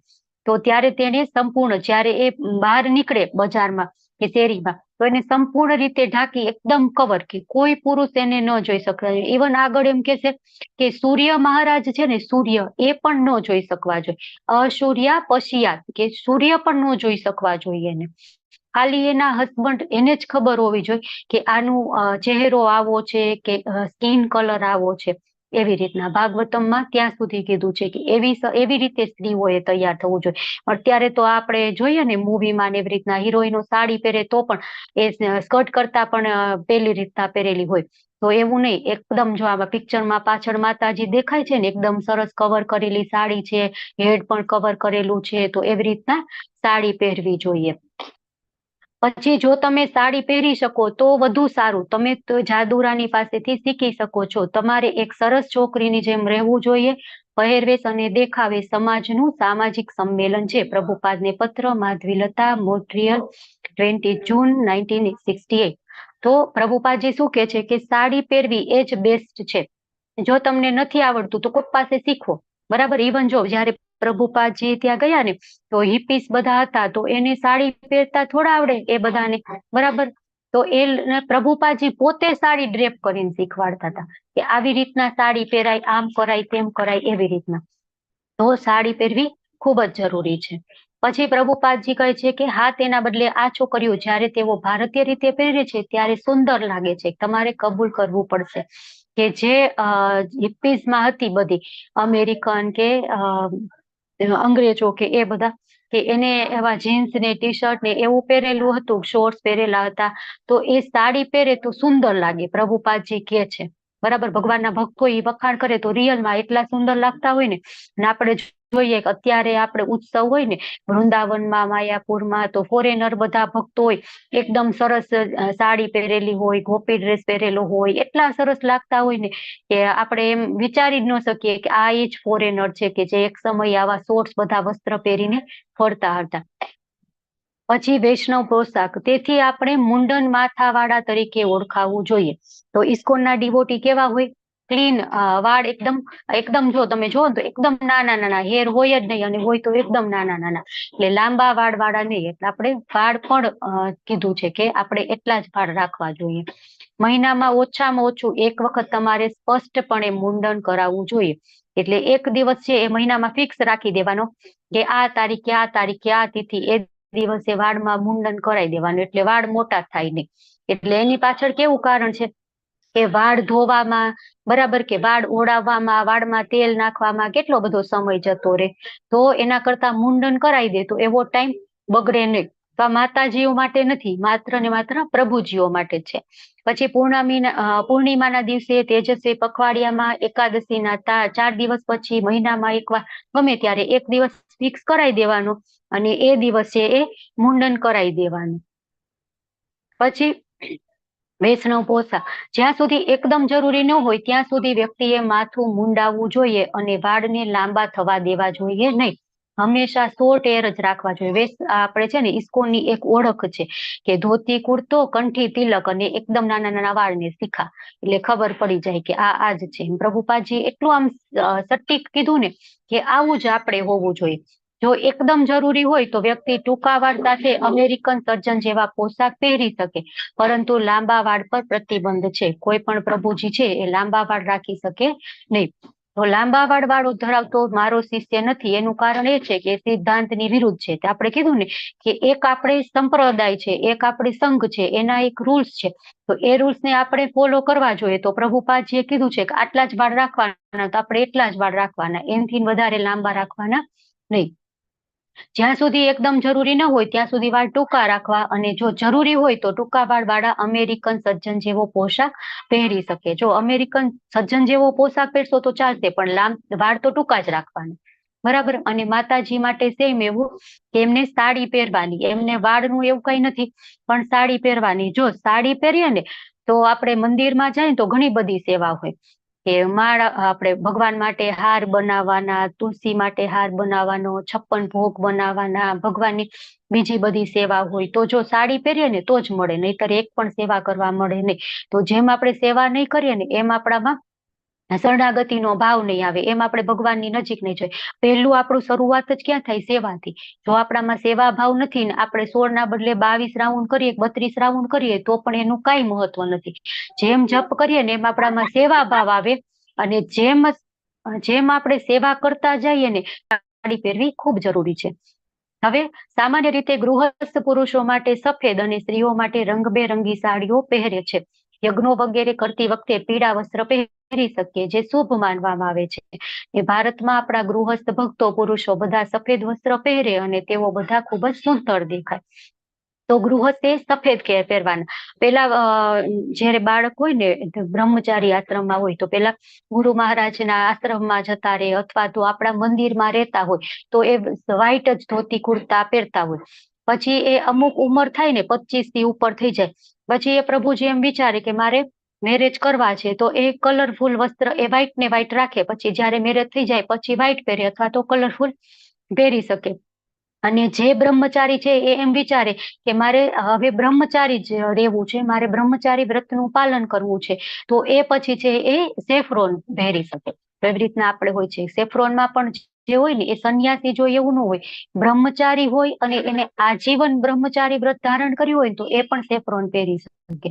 ને માતાજી માટે એવું નથી, એ ગમે તે રંગબેરંગી સાડી પહેરી શકે. પછી ગમે તે આપણે શુભ કર્મો કરીને તો પીળા વસ્ત્ર પહેરવા એ શુભ મનાય. કેમ? તો કે ભગવાનને પીળો કલર બહુ ગમતો હતો, બરાબર. એટલે જ આપણે કઈક ઉત્સવ કે એવું કોઈ હોય ને તો પોસિબલ હોય ત્યાં સુધી આપણે યલો વસ્ત્ર પહેરીને જવું જોઈએ, અને એમાં છે આપણે બધા ખૂબ જ સુંદર લાગીએ. પછી મારા પહેલા ઘણા સ્વામીઓ ત્યાં ગયા, ક્યાં? અમેરિકામાં. તેઓએ ન આપ્યું, પરંતુ તેઓ લઈ ગયા અને અહીં આવ્યા અને પોતાને વિદેશથી પાછા ફરેલા સંન્યાસી તરીકે જાહેર કરી અને લોકોનું શોષણ કર્યું. એ શું કરતા હતા? પેલાના બધા સંન્યાસીઓ હતા કે અમેરિકા જાય પછી ત્યાં છે ને એમ કે હું તમને ભગવાન બનાવી દઈશ. અમુક સિદ્ધિ પ્રાપ્ત કરેલી હોય ને પછી એ લોકો પાસેથી પૈસા લઈ લે ને અમુક સિદ્ધિ આપે ને અમુક સિદ્ધિ ન આપે ને ઠગ ટૂંકમાં. પછી એ જે પૈસા આવે ને એમાંથી એ બધા ભૌતિકતામાં પડી જાય, ડ્રિંક કરે ને બીજું બધું ઘણું બધું કરતા હોય. પછી એક સમય થાય પૈસા બધા પતે અને ત્યાંય પછી હવે તો એનો એટલો ક્રેઝ નો રહ્યો એટલે પાછા આવી જાય. પછી એમ કે હું તો અમેરિકાથી પાછો આવ્યો છું. પછી અહીંયા મોટા મોટા પ્રવચન આપે ને એવું કરી કરીને લોકોનું શોષણ કરે અને તેઓ એમનો જે પહેરવેશ હોય ને એ પણ ગુમાવી દીધો. અને જયારે આપણે પ્રભુપાદને જોઈ ને તો પ્રભુપાદજી ગમે ત્યાં ગયા ને એ જ કપડાં પહેર્યા, એમને કોઈ દિવસ એમનો ડ્રેસ બદલાવ્યો નહીં. એટલે પ્રભુપાદજી એમ કે છે કે તમે એવું આચરણ કરો કે તમારું આચરણ જોઈને બધા ભક્તો તમારી પાસે આવે, કે બધા ભક્તો બની જાય. કેટલા લોકો છે ને એક પ્રેસ કોન્ફરન્સમાં એ જે હોય ને પ્રેસ રિપોર્ટર એ પ્રભુપાદને પૂછે છે કે તમે કે આ બધા સંન્યાસીઓ જે પહેલા આવે છે એ તો બધાને ભગવાન બનાવતા હતા, તો તમે ભગવાન નહીં બનાવી શકો કે? તમારામાં એવી તાકાત નથી? પ્રભુપાદ કે નહીં, હું ભગવાન નહીં બનાવી શકું પણ કે હું એને ભગવાનના પિતા કે માતા બનાવી શકીશ. એટલે એ બધા કે એ કઈ રીતના? તો કે તમે ભક્ત બનો તો ભગવાન મજબૂર થઈ જશે તમારે ઘરે જન્મ લેવા માટે. બરાબર? તો પ્રભુપાદજી છે એ એટલું એનું હતું ને. જો પ્રભુપાદજી એકલા હતા ને આપણને ખબર છે 78 યર્સની ઉંમરે એ ગયા ત્યાં. બરાબર? તો 72. બરાબર? તો એ છે અમેરિકા ગયા અને અમેરિકામાં એટલો પ્રચાર કર્યો એકલા હાથે અને આપણને ખબર $40 એમની પાસે હતા. બરાબર? તો એટલામાં એ શું કરે? તો પણ અત્યારે આપણે જોઈએ તો કૃષ્ણ ભાવનામૃત આપણું આંદોલન છે ઇસ્કોન, એનો કેટલો પ્રચાર થયો છે એ આપણે વિચાર પણ ન કરી શકીએ. 10 વર્ષમાં એ માણસે 108 મંદિર બનાવ્યા અને મોસ્ટ ઓફ ફોરેન કન્ટ્રીમાં. તો એ લોકોને તો કૃષ્ણ શું છે ખબર જ નથી, તો એ કઈ રીતના પ્રભુપાદથી આકર્ષણ? એમની રહેણી કહેણી, એમના આચાર વિચાર, સદાચાર એ જ બધું જોઈને એમને લાગ્યું હશે ને કે નહીં આ શુદ્ધ ભક્ત છે. કાંઈક એમનામાં પ્રભુપાદ નો ડાઉટ 27 અવતાર છે, ભગવાન એમનામાં શક્તિ આપેલી. આપણા માટે તો ઇમ્પોસિબલ, આપણે તો વિચાર પણ ન કરી શકીએ. પણ પ્રભુપાદ જે કે છે કે મેં ક્યારેય મારો ડ્રેસ બદલ્યો નથી. અમુક પ્રભુપાદનું વલણ હતું ને એનાથી જ એ બધા ભક્તો છે એમના તરફ આકર્ષાય છે. તો સરસ મજાના અહીંયા ભક્તો છે એ જઈ રહ્યા છે અને એક ભક્ત છે એમાં સરસ મજાની આપણને શિખા દેખાઈ રહી છે. તો આપણે શિખા વિશે થોડુંક જોઈ લઈએ, 5 જ મિનિટનું છે, પછી આપણે કન્ક્લુડ કરીએ. તો શિખા એટલે શું કે માથામાં પ્રભુજી રાખતા હોય ને ચોટલી, આપણે શું કહેતા હોય ચોટી. બરાબર? તો એને શિખા કહેવાય. તો એ કોઈ પણ કાર્યનું ફળ ન મળે, શિખા ન હોય ને તો કયા કાર્ય? યજ્ઞ, દાન અને તપ. આપણે કીધું છે ને 18મા અધ્યાયમાં યજ્ઞ, દાન ને તપના કાર્ય છોડવા ન જોઈએ. તો આપણે યજ્ઞ કરી, દાન કરી, તપ કરી, પણ જો શિખા નહીં હોય તો આપણને એનું ફળ નહીં મળે. બરાબર? અત્યાર સુધી તો આપણે કરતા હતા તો આપણે બધું વેસ્ટ ને, કાંઈ ફળ મળ્યું નહીં. હવે પ્રભુજી બધા શિખા રાખવાનું પણ ચાલુ કરી દેવાનું આજથી. પછી જયારે ભક્તનું મૃત્યુ થાય ત્યારે ભગવાન એને ક્યાંથી ખેંચે? તો જે શિખા છે એનાથી ભગવાન એને એના ધામમાં લઈ જાય, પકડીને અહીંથી આમ માથેથી ઉપાડે. ચાલ તું, મારો સમય આવી ગયો છે, હું તને લઈ જાઉં મારા ધામમાં. હવે શિખા ન હોય તો અહીંથી વાળ પકડવા જશે તો વાળ તો મુકાઈ જશે, તો વળી અહીંયા ને અહીંયા કે પડતું, મેં તને કીધું તું શિખા કેમ ન રાખી? બરાબર?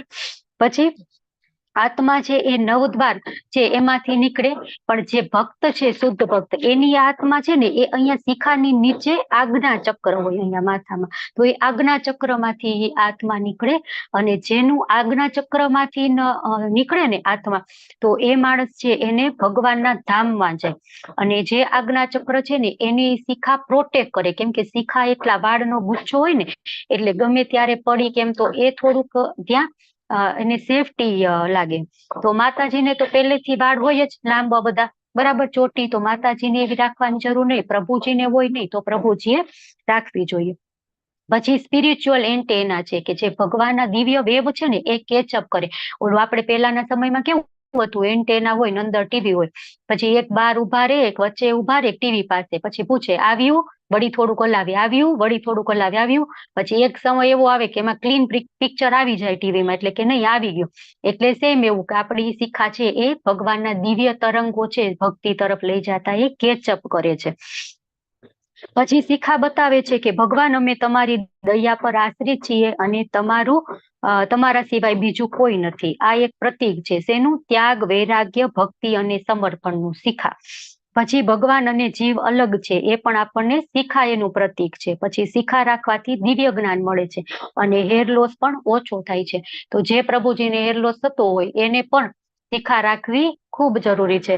તો એ ફાયદો થઈ જાય. બરાબર. ભગવાન તો કેવા છે કે ભૂલમાં આપણે ભગવાનની કઈક સેવા કરી લઈને તો પણ ભગવાન એમ ગણી લે કે નહીં આ તો ખબર છે ને, આપણે પેલું દીપદાન કરીએ તો આપણે કથા લેતા હતા કે ઉંદર છે એ જાય છે એને એમ કે કઈક ખાવાનું છે અને પેલી વાટ દીવાની હોય એના દાંતમાં ફસાઈ જાય છે. હવે એમાંથી કાઢવા માટે ડાન્સ કરે છે તો ભગવાન એમ ગણી લે છે કે આ મને દીપદાન કરે છે ડાન્સ કરતા કરતા. ભગવાન એની પણ સારી ગતિ કરે. તો એવી રીતના આપણે હેલ્પફુલના ઉદ્દેશ્યથી શિખા રાખશું ને તો પણ ભગવાન તો એમ જ ગણી લેશે કે આ મારા માટે રાખી છે અને આપણે ભગવાનના ધામમાં જશું. પછી શિખા રાખવાથી શિખાના શાકને એક પ્રેશર આવે અને એનાથી યાદ શક્તિ વધે અને માઇન્ડ કંટ્રોલમાં રહે, એકાગ્રતા વધે. તો એટલો પણ આપણને એ રીતે પણ ફાયદો થાય. તો કેવડી રાખવી જોઈએ? 1 ઇંચથી 1.5 ઇંચ જેટલી. આમ સર્કલ આપણે હોય ને કે આમ કેટલા એરિયામાં આપણે વાળ વધારવાના શિખા માટે, તો 1 ઇંચથી 1.5 ઇંચ એટલી. અને હંમેશા બાંધેલી અને ક્યારે ખોલવાની? સૂતી વખતે, અથવા તો આપણા નજીકના કોઈક રિલેટિવ છે એનું મૃત્યુ થઈ ગયું ને આપણે સ્મશાન યાત્રામાં જાય ત્યારે. બાકી ઓલવેઝ શિખા છે એ બાંધેલી રાખવાની. તો અહીંયા અધ્યાય પૂરો થાય છે. હું મારી વાણીને વિરામ આપું છું. તમે બધાએ શાંતિપૂર્વક સાંભળી એ બદલ તમારો બધાનો ખૂબ ખૂબ આભાર. વાંછા કલ્પતરુભ્યશ્ચ કૃપા સિંધુભ્ય એવ ચ પતિતાનાં પાવનેભ્યો વૈષ્ણવેભ્યો નમો નમઃ. અનંત કોટિ વૈષ્ણવવૃંદ કી જય. શીલ પ્રભુપાદ કી જય. હરે કૃષ્ણ કૃષ્ણ કૃષ્ણ હરે હરે, હરે રામ રામ રામ હરે હરે. હરે કૃષ્ણ. હરે કૃષ્ણ માતાજી. હરે કૃષ્ણ. જય શ્રી પટેલ માતાજી, રતિલાલ પ્રભુ, અમરીશનાથ કૃષ્ણ પ્રભુ, અનિતા માતાજી, બેલા માતાજી, ભક્તિ માતાજી, ભાવિન પ્રભુ, દીપ્તિ માતાજી, હેમાંગી હરિપ્રદા માતાજી, હેતલ માતાજી, જીવેશ્વર કૃષ્ણચંદ્ર પ્રભુ, કોમલ માતાજી, લીલા મોહિની પ્રેમા માતાજી, મીનાબેન રાવલ, નૈના માતાજી, નીતા માતાજી, નિહલ માતાજી, પ્રતિમા માતાજી, સુરક્ષાબેન માતાજી, સુરેશભાઈ પ્રભુજી, વિજયા ઝાલા માતાજી, વિક્રમી કૃષ્ણ પ્રભુ, વિમલા વ્રજરાની માતાજી અને શશી માતાજી. સર બધા જ ભક્તોનો ખૂબ ખૂબ આભાર કે તમે તમારો મહામૂલ્યો સમય કાઢી અને અહીંયા આવ્યા. થોડોક સમય વધારે